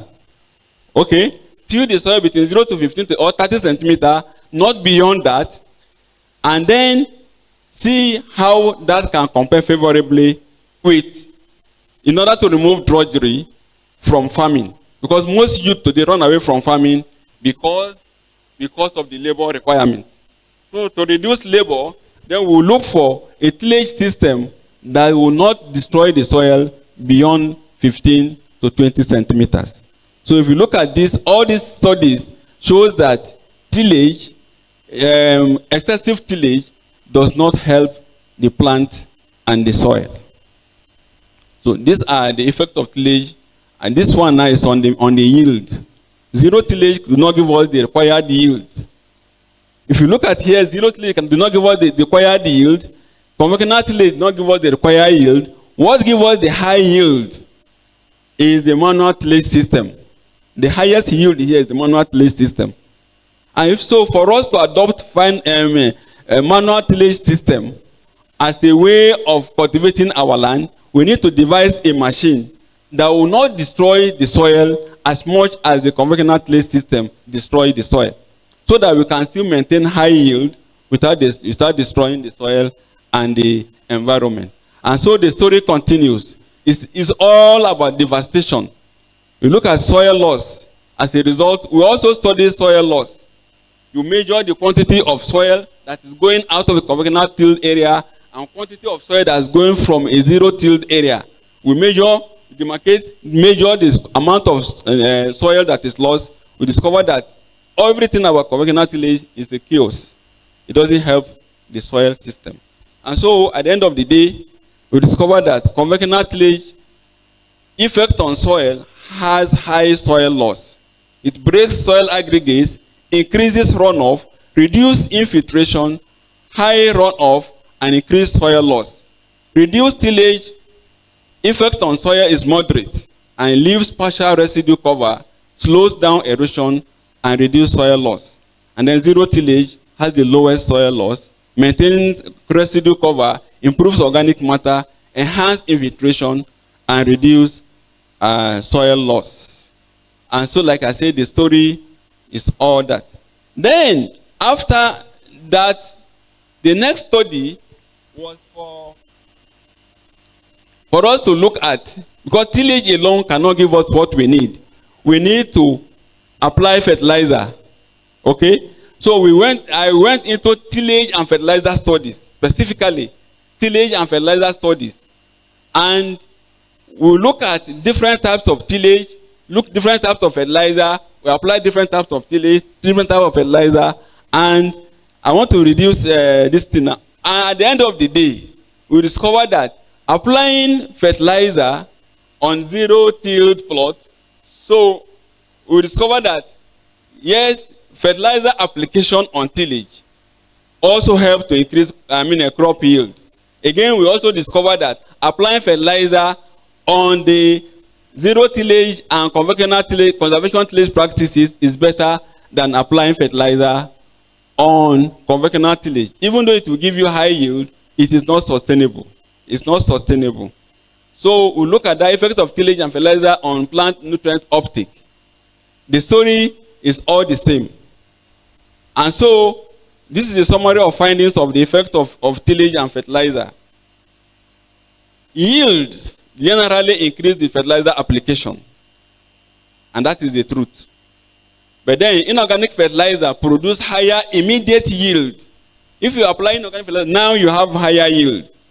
But the effect over time is not sustainable. Organic fertilizer improves soil structure and long-term fertility. What does inorganic fertilizer do? Inorganic fertilizer feeds the plants instantly. It doesn't have any effect. It doesn't have any residual effect on the soil. Organic fertilizer feeds the plant and feeds the soil. It provides feeding for the plant. It also provides feed for the soil itself. And of course, if you apply organic fertilizer this year, even up to next year, even if you don't apply, the residual effect, we will still be enjoying it until thy kingdom come. Then at that again, we went further to study integrated nutrient management. And because of time, I will also go to the summary. We will look at different organic materials: poultry manure, cow dung, goat manure, rice husk, groundnut residue, soybean, and then the green manure, the crop we call Calapogonium muconoides.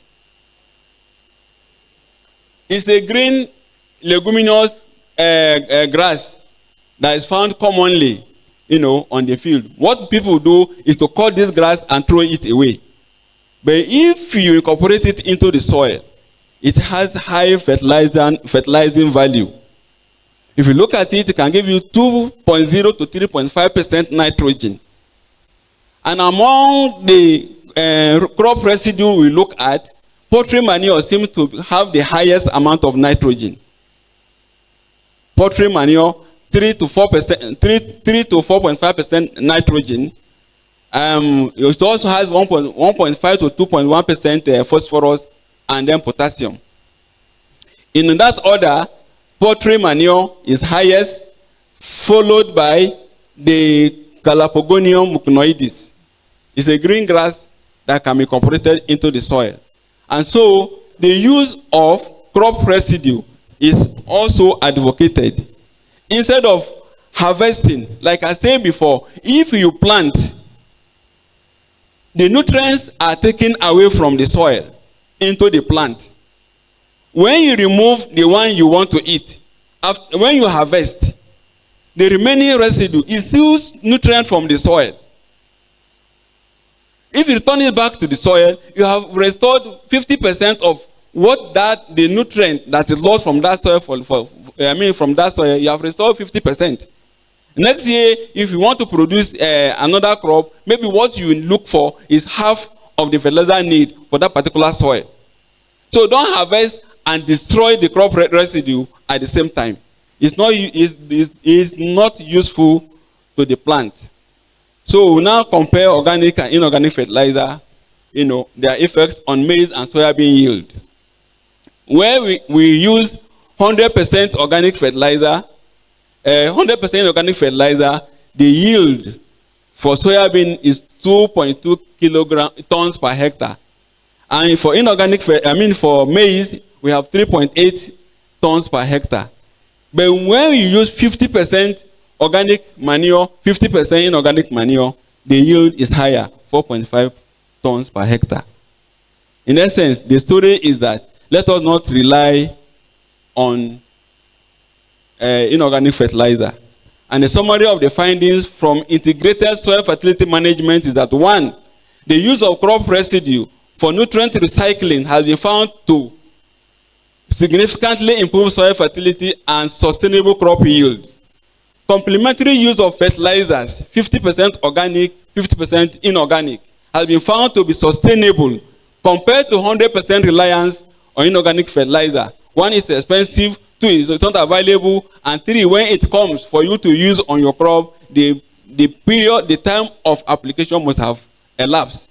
You buy fertilizer expensively, you didn't apply it at the right time, and then you at the end of the day end up losing, your productivity. And then the use of poultry manure and soybean reduces soybean residue, and the use of Calapogonium muconoides as green manure have been found useful for sustaining crop yield and having significant residual effect on soil fertility. So the finding continue organic fertilizer feed the plants, while organic fertilizer feeds on the plant and the soil. 100% dependence on organic fertilizer has been found to be detrimental to soil fertility and environment. The practice of destroying crop residue by way of burning has been found to be detrimental to the soil and the environment. Prof, sir, my time is limited. I also carry out a lot of studies on soil erosion. By using the universal soil loss equation, we have been able to develop the rainfall erosivity factor, soil erodibility factor for most of our soils within the north central zone of Nigeria. The universal soil loss equation it can be applied in any area. It's a factor of rainfall erosivity, soil erodibility, slope length, and slope configuration, as well as crop cover management practices. So the amount of soil lost from a particular field from a given rainfall amount depends on how we can manipulate this. We have carried a number of studies and we have been able to determine, to calculate effectively, and then at the end of the day, we have been able to establish soil loss tolerance value. Soil loss tolerance value is the maximum amount of soil that can be lost from a hectare of land and will not lead to yield reduction. We have established this for a number of fields within the north central of Nigeria. So rainfall erosivity factor we have determined by establishing rainfall stimulation. So we're able to determine the amount of rainfall that can cause havoc to the field. And so soil erodibility, how strong is the soil to resist the impact of rainfall? All this we have been able to establish. So the values obtained from each of the universal soil loss equation factor can be used to calculate the amount of soil loss per hectare per year. So we can be able to do that, to calculate the amount of soil loss per hectare per year, and we'll be able to tell you that this amount of rainfall from this social hectare of land can cause social damage. And so for you to be able to reduce the impact of rainfall, then these are the management practices you have to carry on this particular field. Those have been established extensively across many parts of the where we carried our studies. And so soil conservation and environmental safety is what I've talked about before: carbon sequestration, water protection, biodiversity support. So long as the soil is there, our environment, the soil is not degraded, our environment is protected. And policy, institution, and community involvement in soil conservation. The international frameworks, the United Nations Convention to combat desertification advocates sustainable land management. All over the world is sustainable land management. That is what is being practiced. And in Nigeria, the national initiative, Nigerian government established Nigeria's National Erosion and Watershed Management Project, NEWMAP. I was the national project advisor on NEWMAP. And we have been able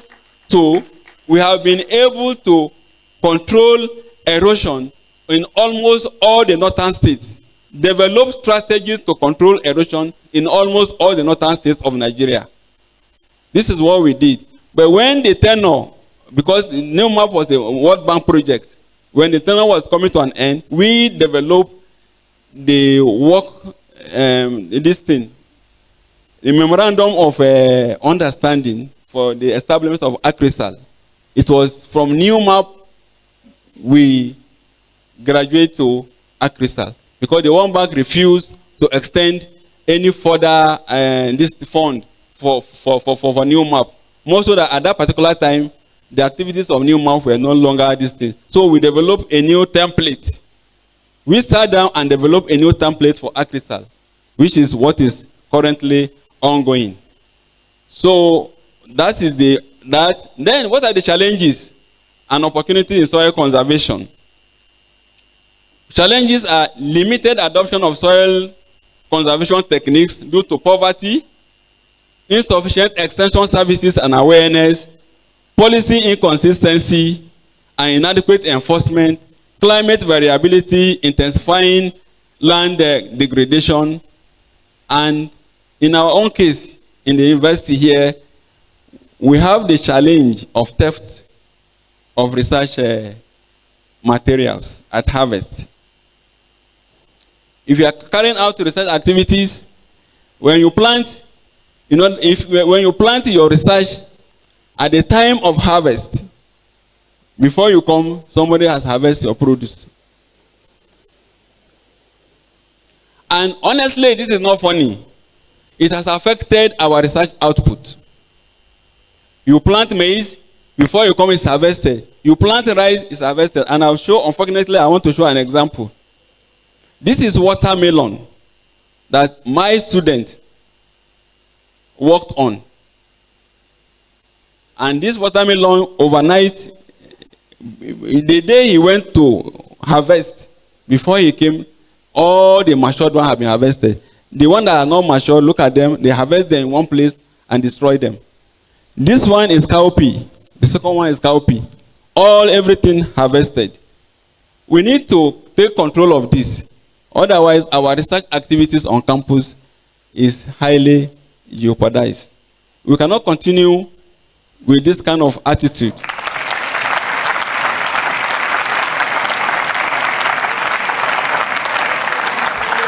So there are a lot of opportunities for soil conservation. Alignment with the United Nations Sustainable Development Goals, emerging technology in digital soil mapping and monitoring, investment opportunity in climate smart agriculture, youth engagement, sustainable agriculture initiatives. These are the opportunities that we can delve in. So soil is the bedrock of human existence. Yet its degradation poses a grave threat to food security and environmental sustainability. Without fertile soils, sustainable agriculture cannot be achieved. Without soil conservation, environmental safety is compromised. As Nigeria and the world grapple with hunger, climate change, and environmental degradation, the call to action is clear. We must conserve soil to ensure food security and a safe environment for future generations. We must conserve soil today to ensure food security and a safe environment for future generations. I wish to recommend that there's need to safeguard soil resources for food security and environmental safety, and the following steps are critical. Integrated soil fertility management, combining organic and inorganic fertilizer approaches tailored to local conditions, promote the use of poultry manure, soybean granule residues, and green manuring. Use of appropriate lightweight shallow depth tillage implements. Use of appropriate lightweight shallow depth tillage implements, and then policy strengthening. Clearer enforcement of land use and conservation policies, and establishment of conservation soil health agency at national and state level. The federal government is about establishing the soil health agency, and I think this should be encouraged. Research and innovation. There should be increased funding for soil science and applied research. Soil research are very, very expensive. Why? Because there are a lot of variability in the soil. If you carry out a research on a particular soil type, that research needs to be repeated on another type of soil. We have different types of soil. I didn't talk about different types of soil because I ran away from pedology. Okay? But then there are different types of soil, and each soil needs to be managed differently. So funding is necessary for soil research. Capacity building, strengthening extension services, and farmer education on the dangers of soil degradation. Farmers must be educated to understand the implication of soil degradation and to handle their soil much more than they handle their eggs. Farmers must be educated to understand the implication of soil degradation and to handle their soil much more than they handle their eggs. Public awareness, elevating soil conservation to the level of climate change awareness as it is done now. And then it's also important that we should ban the act of bush burning. And then we should promote recycling of crop residues. Prof, sir, before I finalize, let me talk about my teaching experience in the university.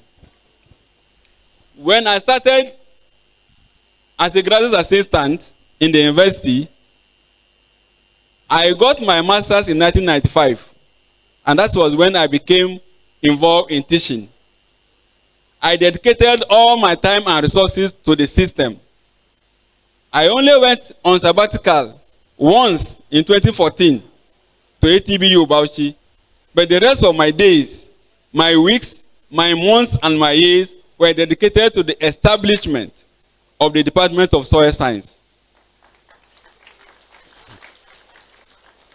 As at today, over 90% of the academic staff of the Department of Soil Science are all my students, including my dean, Professor Agbe. Are you here? Including my HOD, Professor Olatunji. Are you here? 90% of all the staff in the Department of Soil Science were my students. So I was teaching courses from 200 level, 300 level, 2 to 500 level to postgraduate. There's no course I've not taught in this university in soil. Apart from pedology, Professor Idoga are here. Apart from pedology, I didn't go there. Apart from pedology, there is no course. But today, alhamdulillah, the Department of Soil Science has been established. We were the foundation staff of the department, and we have been able to establish the department.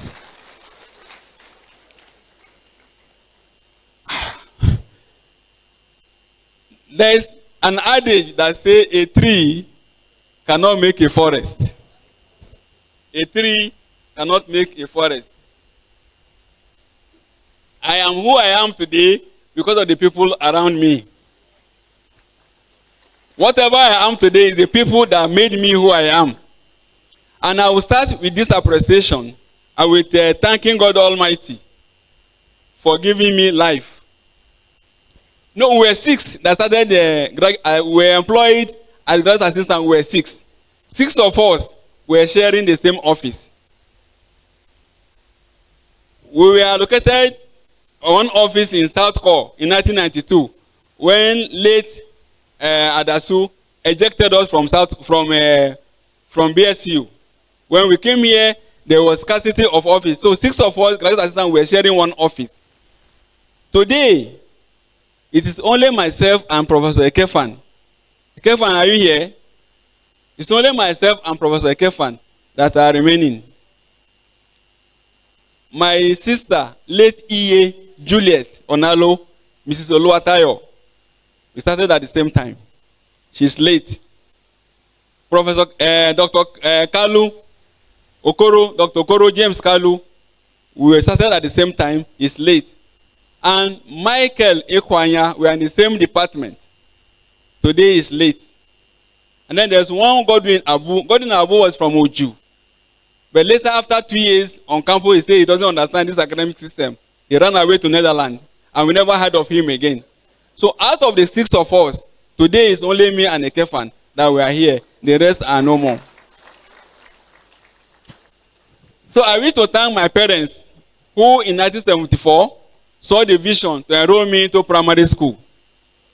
My father, late Malam Ali Muhammad, and my mother, late Malama Hawau Ogbaje Ali. May Allah grant them eternal rest in Jannah. And then I have 2 stepmothers, Mama Zenebu Ali and Mama Rikia Ali. May their soul rest in peace. I must, in the same light, thank my maternal uncles, Dr. Joseph Ali and Pastor James. Ali is my mother's, those are my mother's younger ones. My mother came from the other side. to join Islam. But all her siblings, they are all Christian. But we all grew up together. And we live very happily with each other. My mother's uncle took too much care of me. And I wish to thank all of them. I live with their children as if we are all one. And especially I want to thank the wife. Today she's watching me from Abuja on visual, but she could not come here due to age. So Alvina, Elizabeth, Sunday, James Jr., and Emmanuel, all of them, I live with them. And then I want to thank my auntie, my maternal auntie, Auntie Lucy. Unfortunately, Lucy Adoku, unfortunately, she cannot be here today. But Patience is here. The daughter is here. Auntie, is a woman with a large heart. It's a woman that took care of all the members of the family. We came from the same family. And all that. When I came to Makodi, she insisted that I must come and stay with her. Prof, you remember this when we were neighbors in federal housing. I had to come and stay with her, with my wife, until for a long time before we were able to pack out. And that's what she does. Anywhere she sees any of her relation. Today, she's the eldest in our family. If it is where it's allowed for a female to become chief, she will have been you will have been our chief today. And then my sister too, Mrs. Margaret Amoke, we are all from the same family. And all my uncles, late Alhaji Lukman, Abu Al-Hassan, Abdul Qadri, and others. I remain grateful for the support and prayer I received from my siblings. Yaya, Aisha, Abu, Yaya is here, my elder sister. Yeah, we are well done, sir. Ma. Then my Yaya Abiba, Malama Rabi, my immediate senior sister is late. Adamu Ali, my elder brother, is here. And then Malama Berikisu, Ibrahim Usman is here, my younger sister. And our last born, Asmao Isa, who died in 1995 due to childbirth. To my immediate family, I wish to eternally appreciate my first wife, Hayya Ruqayya Adam Ali, the mother of all, for being a wife to me and a mother to all of us. And when I say this, I say that with emphasis. Okay? Unfortunately, due to circumstances, she was not able to be here today. I adore her and appreciate her. My gratitude goes to my second wife, Dr. Mariam Amo Ali. She's here for her resilience and support. And to my wife, my last wife, Farida. Farida was supposed to be here, but unfortunately, she cannot be here. My last wife, sir.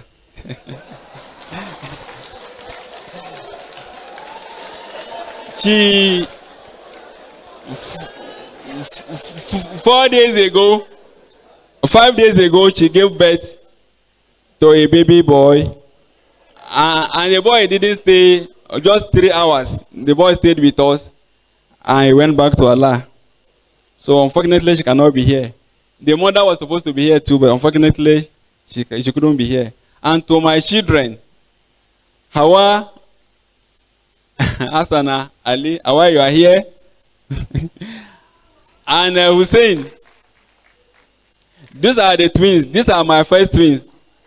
Mommy Ogunwolu, these are your twins. You remember, you took care of them when they were young. I won't forget that very easily. And then Engineer Muhammad Nasiruddin, Dean. Engineer Muhammad Nasiruddin is here.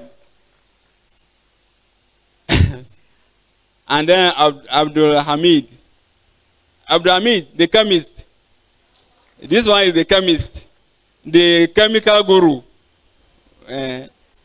Engineer Abdul Malik Ali. Where's Abdul Malik? You are there, you are far from here. Come here. Engineer Abdul Malik Ali is a mechanical engineer. And then Umi Salamat. Where is Umi? Salamat is here. He's a nursing student in Federal University of Health Sciences, 400 level nursing. Federal University of Health Sciences, Azari. My Sumeya. Sumeya, stand up now. Sumaya just got admission to this pharmacy, University of Jos.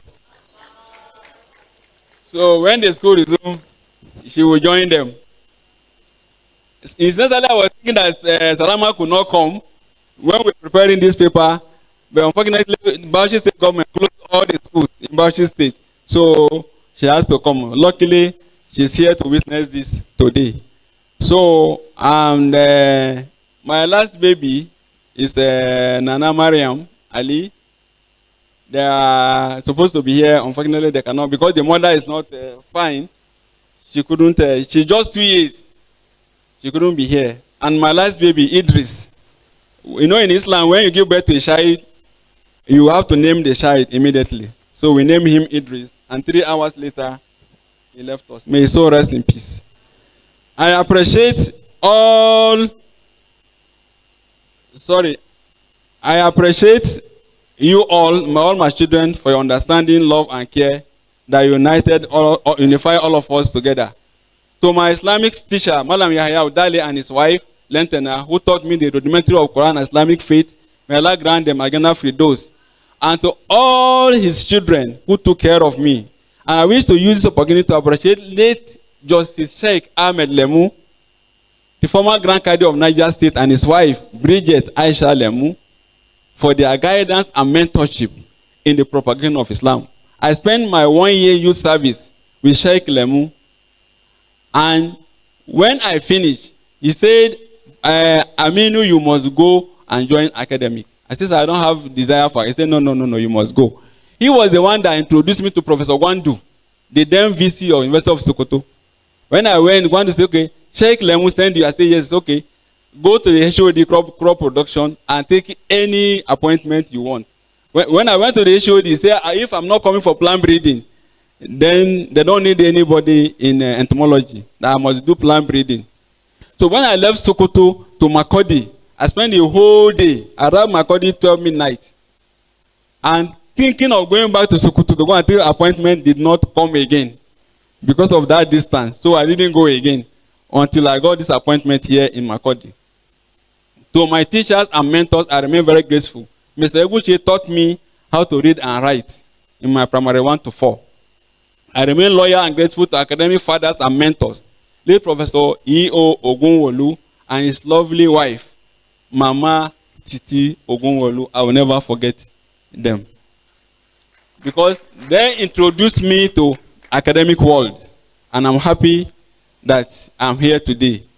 Prof introduced me to the academics during my undergraduate program when I worked on comparative pork stocking bug damage to cowpea and soybean. In that study, which was published in the American Journal of Entomology, it was established that soybean can be used as trap crop for the control of pork stocking bugs in cowpea.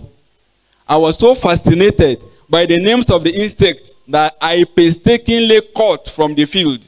I go to the field early in the morning, I go to the field in the evening to catch insects.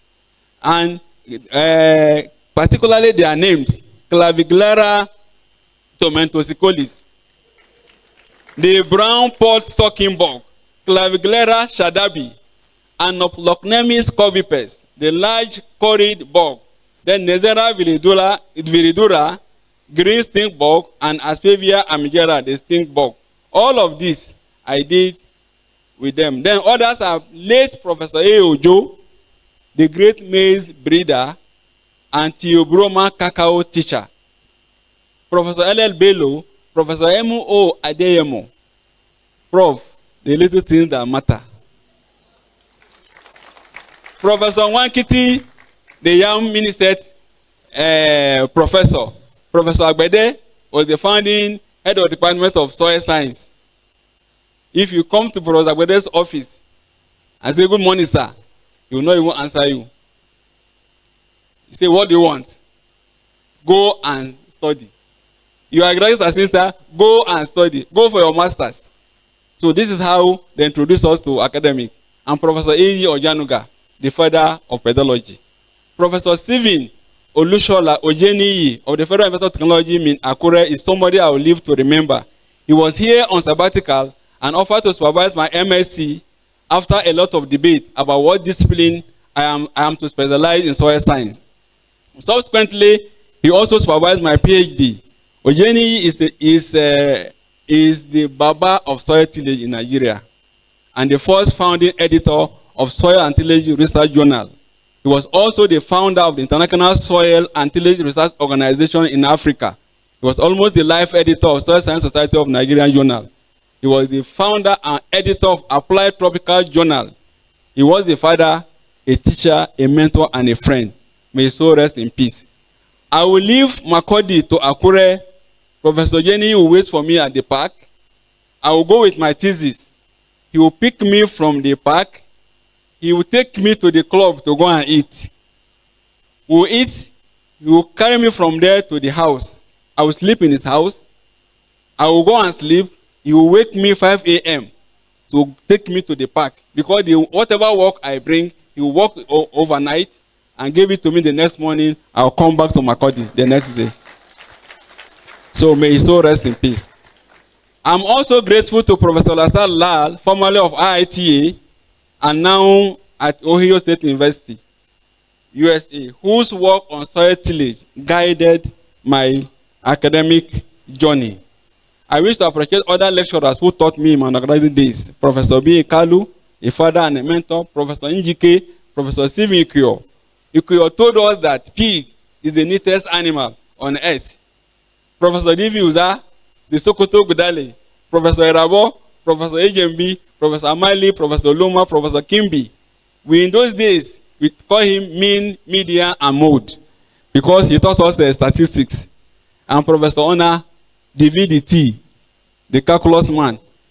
Engineer Aneke, Prof, you may remember him, he's in the Department of Agricultural Engineering. He just died. Engineer Aneke became my friend because of the religious differences I have. He saw me that as a Muslim, I am wasting my time and I don't know what I'm doing. He will always call me to his office. He opened the Bible. And me, I went to St. Peter's Secondary School. I read Bible up to my 300 level. Of my Form 3 in those days. So, if I don't get A in the Bible, in my Bible CRK, it means that there's a question. I didn't answer it the way it's supposed to be answered. But you know that I don't know the answer, but I don't want to answer the question the way you know what I mean. He say, yeah, OBJ, Jesus Christ is your savior. I will say, I'll go and circle another answer. So I did all that. So me and Aneke, a lot of argument. But I appreciate him because I was shocked when I heard of his death. When I was preparing this, I didn't know. It was just last night I needed to amend this. So to my colleagues in the College of Agronomy and Department of Soil Science, Dr. Mike Ekwanya was my close friend. He's late. Okoro is late. Adegoye is late. Mike Ijoya is late. Ayuba is late. Avav is late. Mr. Oluwatayo is late. Moses Egbe is late. Paul Chave is late.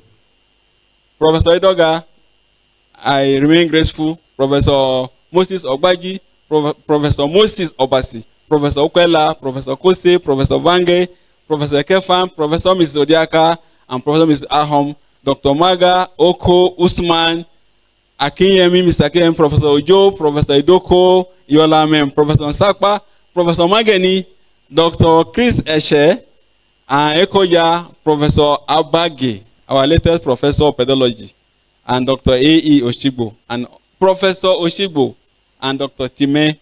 I work very, joyously with all of them. I'm also grateful to other staff of the College of Agronomy who have contributed in so many ways in my academic journey, particularly my students. Professor P.I. Agbe, my dean, Professor Ajembe. These are my students. Professor P.I. Agbe, Professor B.C. Ajembe, Professor Latunji, Professor Clement Onwu, Professor Mike Kekong, Associate Professor A. Wankiti, Dr. S.T. Wese, Dr. Samte, Dr. B.I. Agada, Dr. Friday Ibrahim, Dr. Adashu Tanko. He called me last week that he was being promoted as a professor. Dr. E.T. Ali, Dr. E.A. Igomu, Mrs. Victoria Musa, Dr. Mustafa Ibrahim, Mr. Stala, Dr. MV Ibrahim, Mr. James Aha, all of them in the Department of Soil Science. Not left out are the non-teaching staff in the college and Department of Soil Science, who are instrumental to the success of our teaching and research activities on the farm. Mr. Atanu, Mr. Una, Mr. Amaka, Mr. Aire, though retired, Mr. Yakubu, Mr. Stephen Ule, Mrs. Abubakar, Philip Unzwa, Mr. Yakubu, Mrs. Judith Shia, Mrs. Oshi, Mrs. Ayamaka, and Mr. Daniel. Sir, Daniel is a casual staff in the Department of Soil Science. But Dan is always in this university 24/7. He's the one that takes data at the meteorological station. He is here to take data 6 a.m. and he takes data 6 p.m. And he's a casual staff on a salary of 10,000. Prof, sir, please do something for this guy. Permit me to single out my citation reader today, our brand new Associate Professor Alfred Jimmy, for his friendliness, capacity, and humility, and his strong desire to be mentored. He and APER-AKU have been dependable colleagues and friends, and I look forward for more collaboration with them. Outside the college, I enjoyed the working relationship with Professor Celestine Agooru, the Igwe One, Professor Fuku, Asu, Professor Amali, Professor Shato, Zayo, Osholi, Professor Igoli, Professor Energy, Professor Oku, Professor Ejembi, Professor Solomon Shola, the fasting fish, Professor F.S. Agbede, Professor Abu, demand and supply, Professor Abu, FST, Professor Eguma, Professor TNT, Professor Shahu, Professor Ada, Professor Ahemen, and Mr. Donald of Bursary Department, retired. He was my finance manager on step B.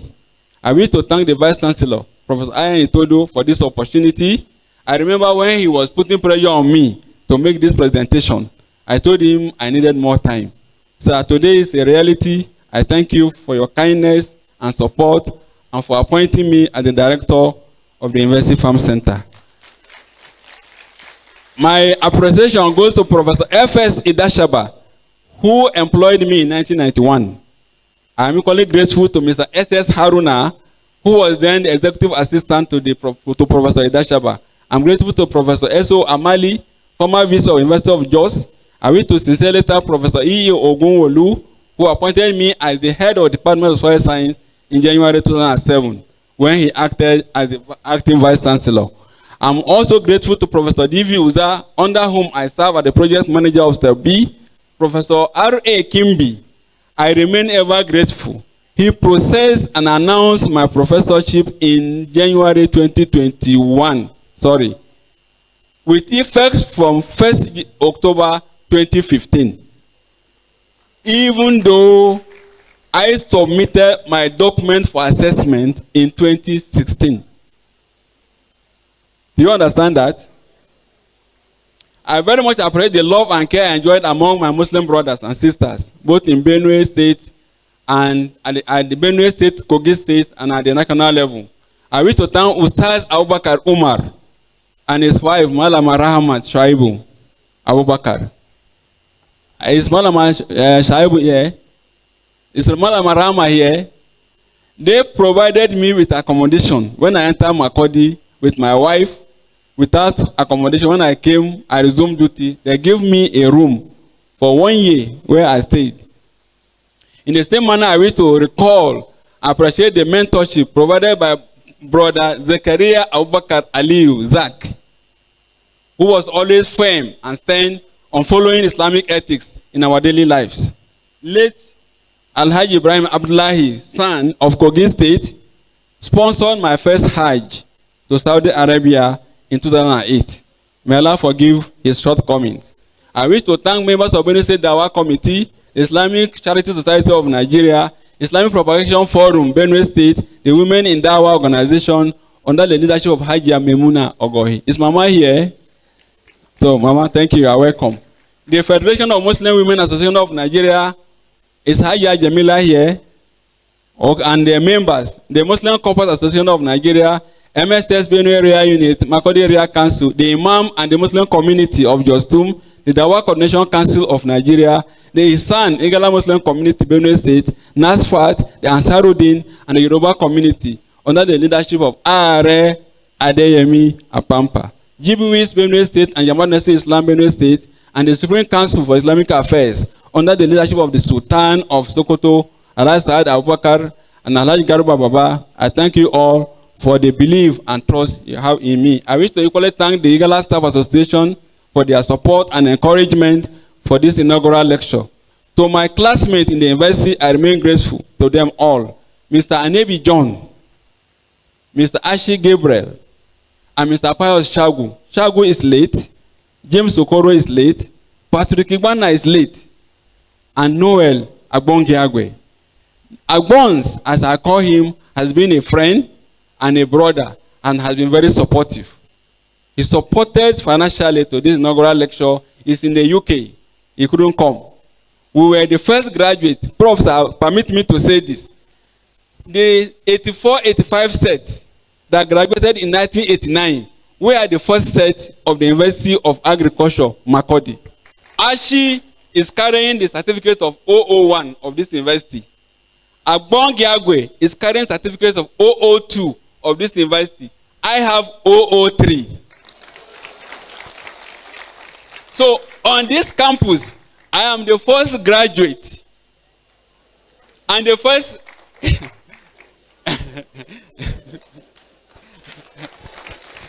I am the 001 on this campus. When you stay in University of Agriculture, but the first graduate, I am on this campus. I am. I did my first degree here, my MSc and my PhD here in this university. I am the greatest Makurdian.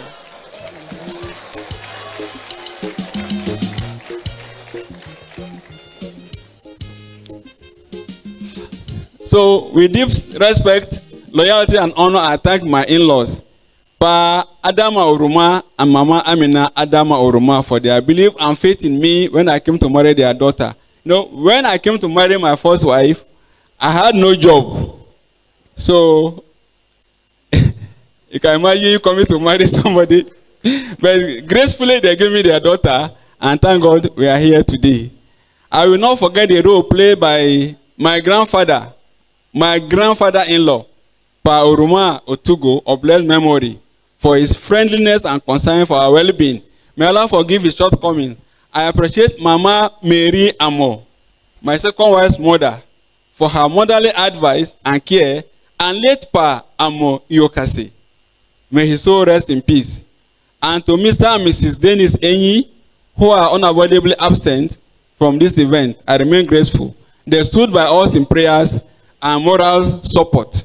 In the same manner, I thank my brother and sister-in-laws, some of whom are here, others are unavoidably absent. I will not forget my childhood friend, Damsa, who has been very trustworthy. I sincerely thank the organizing committee members of this inaugural lecture, headed by my own organizing committee, headed by Dr. Alfred Jimin, for their contribution and sacrifice for the success of this lecture. Others are members of the committee are Dr. Adaiku, Dr. Friday, Dr. Mrs. Francisca Gberon, Lady Louisa Iyembe, and Ms. Nefisa, as well as students who volunteer to give a helping hand. And to the staff of the University Farm Center, I hail you all.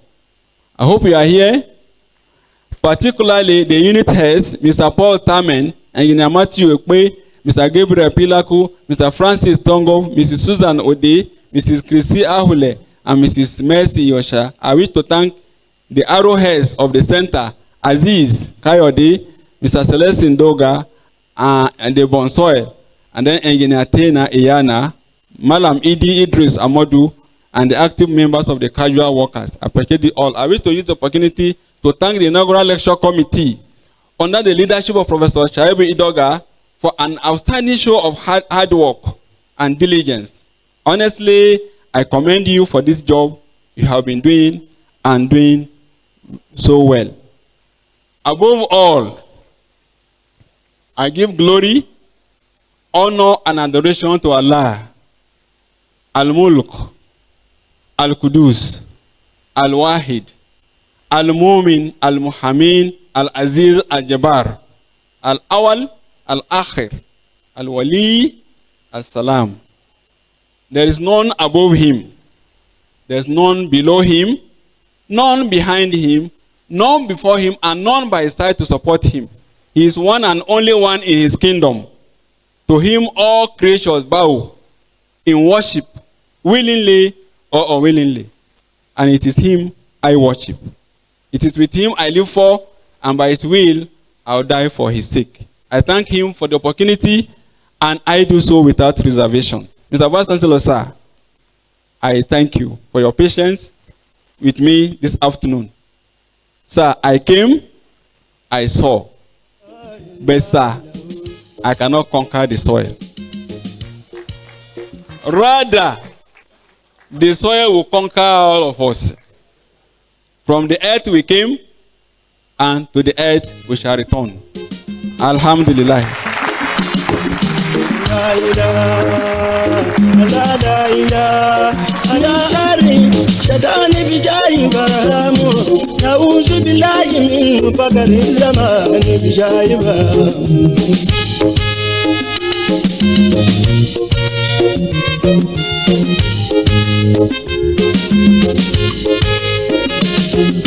Nauzu billahi min sharri nisa'u bijahi baramu. Nauzu billahi min sharri rijal bijahi baramu.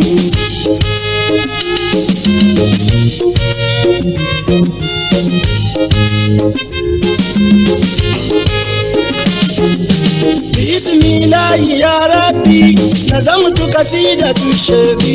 Bismillahi ya Rabbi, ay nazamtu kasidatul gausi.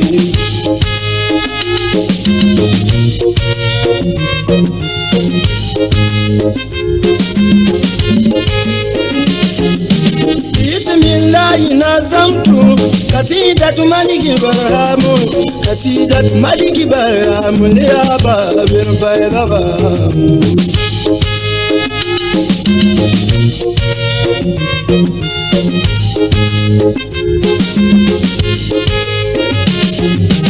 Sallallahu rabbi ala habibi baramu. Sayyidina Muhammad al-Fatih asraru baramu.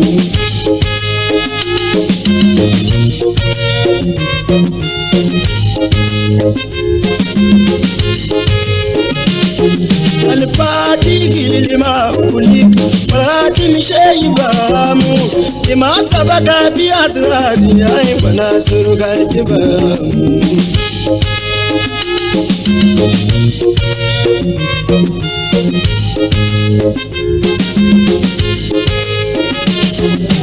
Wanasiru alki baramu. Habibi shehu yasi.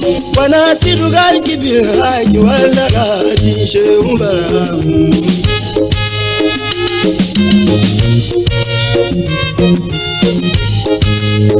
MC Yaju Wadila siradillah Abula shehu baramu. Siradillah tamamin. MC Yaju. Please excuse me. Those of us who are out there, there will be group photographs, extensive photographs outside this auditorium. So please, let's calm down. We will come to you at the end of after the Senate recession. Thank you very much.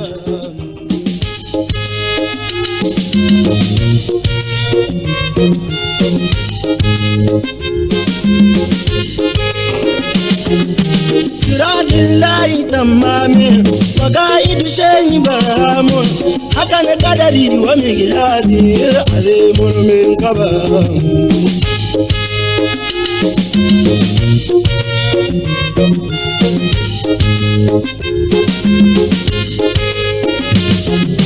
Kazaka nusalli li ali Asabi ababi baramu. Warla bishegi tijani Waga usul kutubu baramu.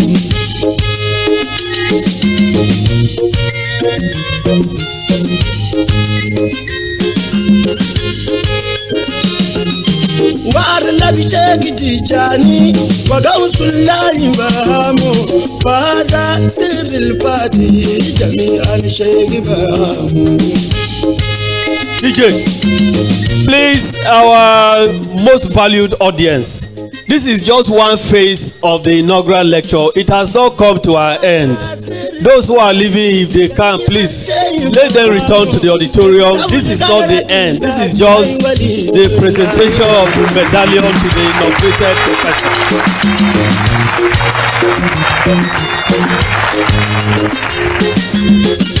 Good afternoon, distinguished guests, the Vice Chancellor and Chairman of today's ceremony, the Principal Officers of the University, the Governing Council members here present, distinguished Senators of the University, made up of the Deans of Colleges, Dean of PG School, Dean of Student Affairs, Directors of Centers, Heads of Departments, inaugurated professors, and professors on campus. The general staff of the university, the great Makodians. My duty here is to just move the vote of thanks on behalf of the Department of Soil Science in the College of Agronomy. Today, we have seen yet another versatile inaugural lecture being presented by a versatile scholar, Professor Ali. I want to thank the God Almighty for creating the atmosphere for the lecture to have taken place today. When the lecture was going on, I observed that most of the participants, if not 100%, listened to the lecture with rapt attention. And that confirms the fact that each and every one of us will leave here with one thing or the other about the need to conserve the soil for food security and for future youth or future generation. We want to start by appreciating the presence of our governing council members who decided to step aside from their national assignment in JOSTUM to attend today's lecture. We have in our midst to appreciate Professor Adio Afolanya. Professor Adio Afolanya is a former local government chairman, a former commissioner for agriculture in Ekiti State. He is representing the 9th governing council of the university, representing the Southwest on the 9th council of the university. Thank you for coming, Prof. We also have in our midst Dr. Mohammed Kwankwaso. Kwankwaso is of Bayero University, Kano. He is representing the Northwest of Nigeria in the council. And the third on the high table from the governing council there is Mrs. Stella Ugochukwu, who is representing the Federal Ministry of Education on the 9th Governing Council of the university. Thank you for coming. We want to appreciate the wife of the Vice Chancellor and the JOSTUM women leader, Mrs. Grace Itodo, for gracing today's lecture. She is usually playing the role of a mother in our assembly like this. Thank you for coming. Also to appreciate in her entourage is no other person but Mrs. Titi Ogunwolu, who is also here. Ogunwolu played a very vital role in the life of the 87th inaugural lecturer of the university. Thanks for being here, ma. We are equally grateful to the wives of the 87th inaugural lecturer of the university. The three wives. They are here because they have unity of purpose to be in this ceremony. We appreciate the presence of Hajia Rukwayat Ali. We appreciate Hajia Dr. Miriam Ali. We appreciate Hajia Farida Ali, the three wives. We thank you for your unity of purpose and to have led your 9 children to this ceremony. We were told in those days that an agronomist is a multiplier. As a family man, Professor Ali has shown the capacity of a multiplier as a family man. Thank you for doing that, not only on the soil, but in the home front. God bless you. We want to appreciate the presence of His Royal Highness, Imam Sani Yusuf, for finding time to be here with us this afternoon. Thank you, Imam. We also thank Imam of Benue, Dr. Suleiman Habib, for your emotional-laced prayer to the Almighty God from the onset of this ceremony.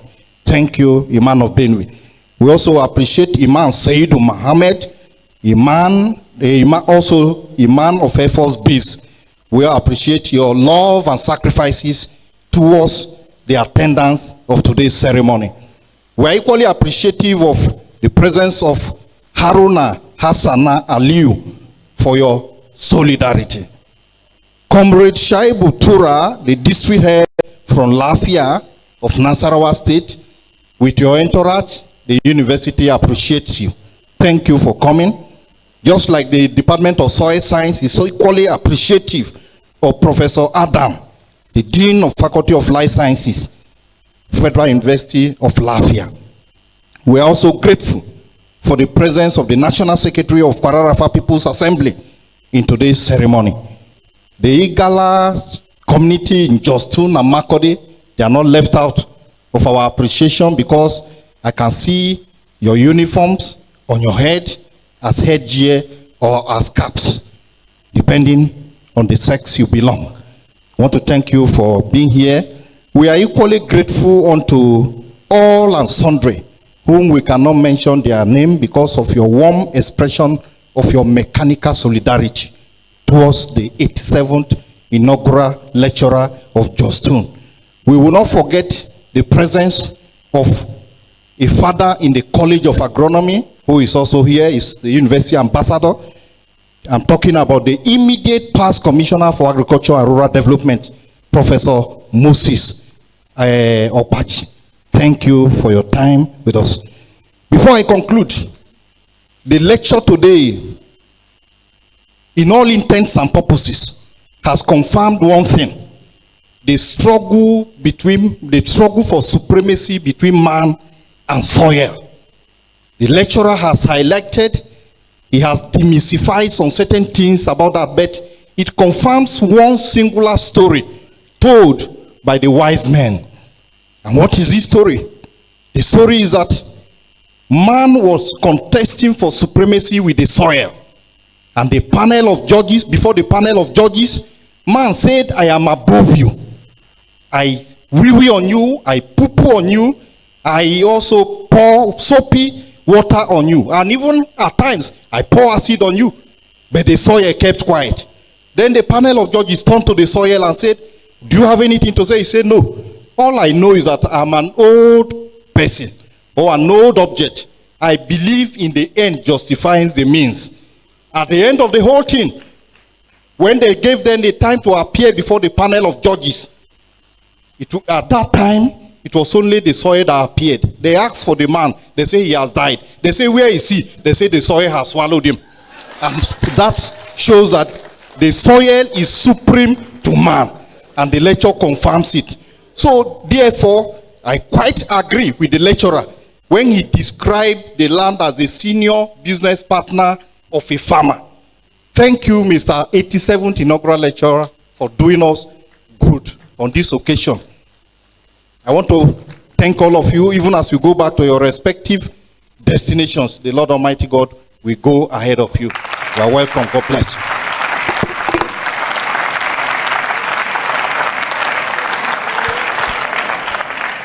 And so, ladies and gentlemen, by the kind permission of the chairman of this gathering, I announce to us that we are the rear of events here.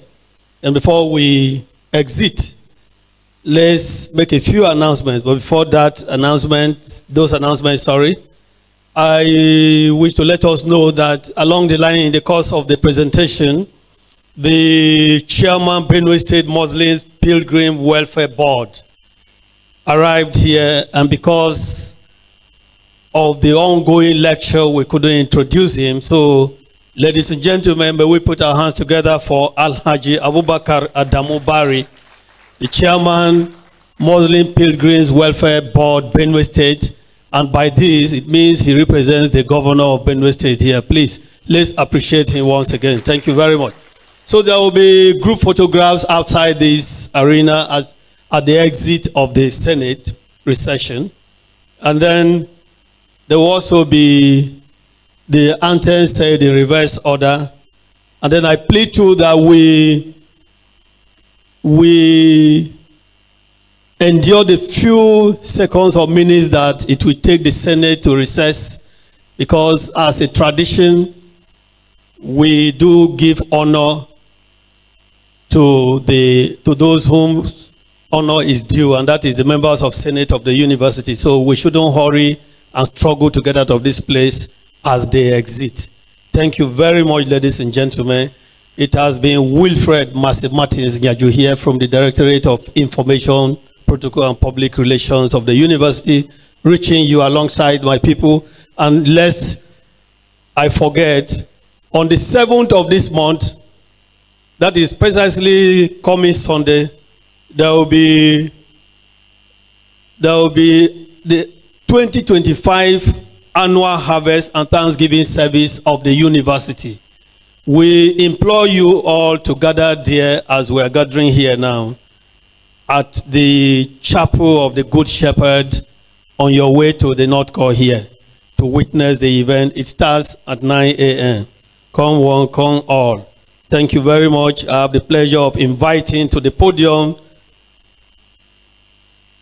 Ustaz Imam Shuaibu Said Muhammad, who is the chief imam of the Lower Benue Mosque.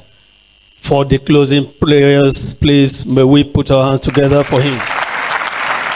Sallu ala Nabil Kareem. Alhamdulillah Rabbil Alameen. Wassalatu wassalamu ala Nabiyyina al-Kareem.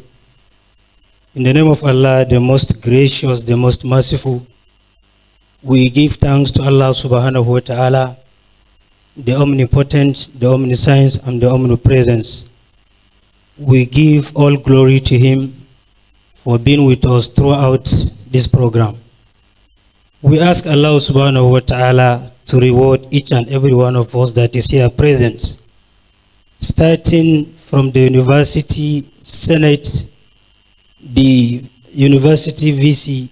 We ask Allah subhanahu wa ta'ala to continue to grant them wisdom and understanding. May He give them the will and ability to pilot the affairs of the university. All other departments that are involved for the successful carrying out of today's inaugural lecture, we ask Allah subhanahu wa ta'ala to reward them in abundance. And for each and every one of us that is here, we ask God Almighty to take each and every one to our various destination. May Allah subhanahu wa ta'ala continue to uplift the status of this university. May the product of this university continue to excel throughout the academic career. Subhana rabbika rabbil izzati amma yasifun wa salamun ala al-mursalin walhamdulillahi rabbil alamin. Thank you very much, sir, for those wonderful prayers. Please, may we appreciate him once again as we get on our feet for the closing anthems.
pledge to Nigeria, my country, to be faithful, loyal, and honest, to serve Nigeria with all my strength, to defend her unity and uphold her honor and glory. So help me God. Nigeria, we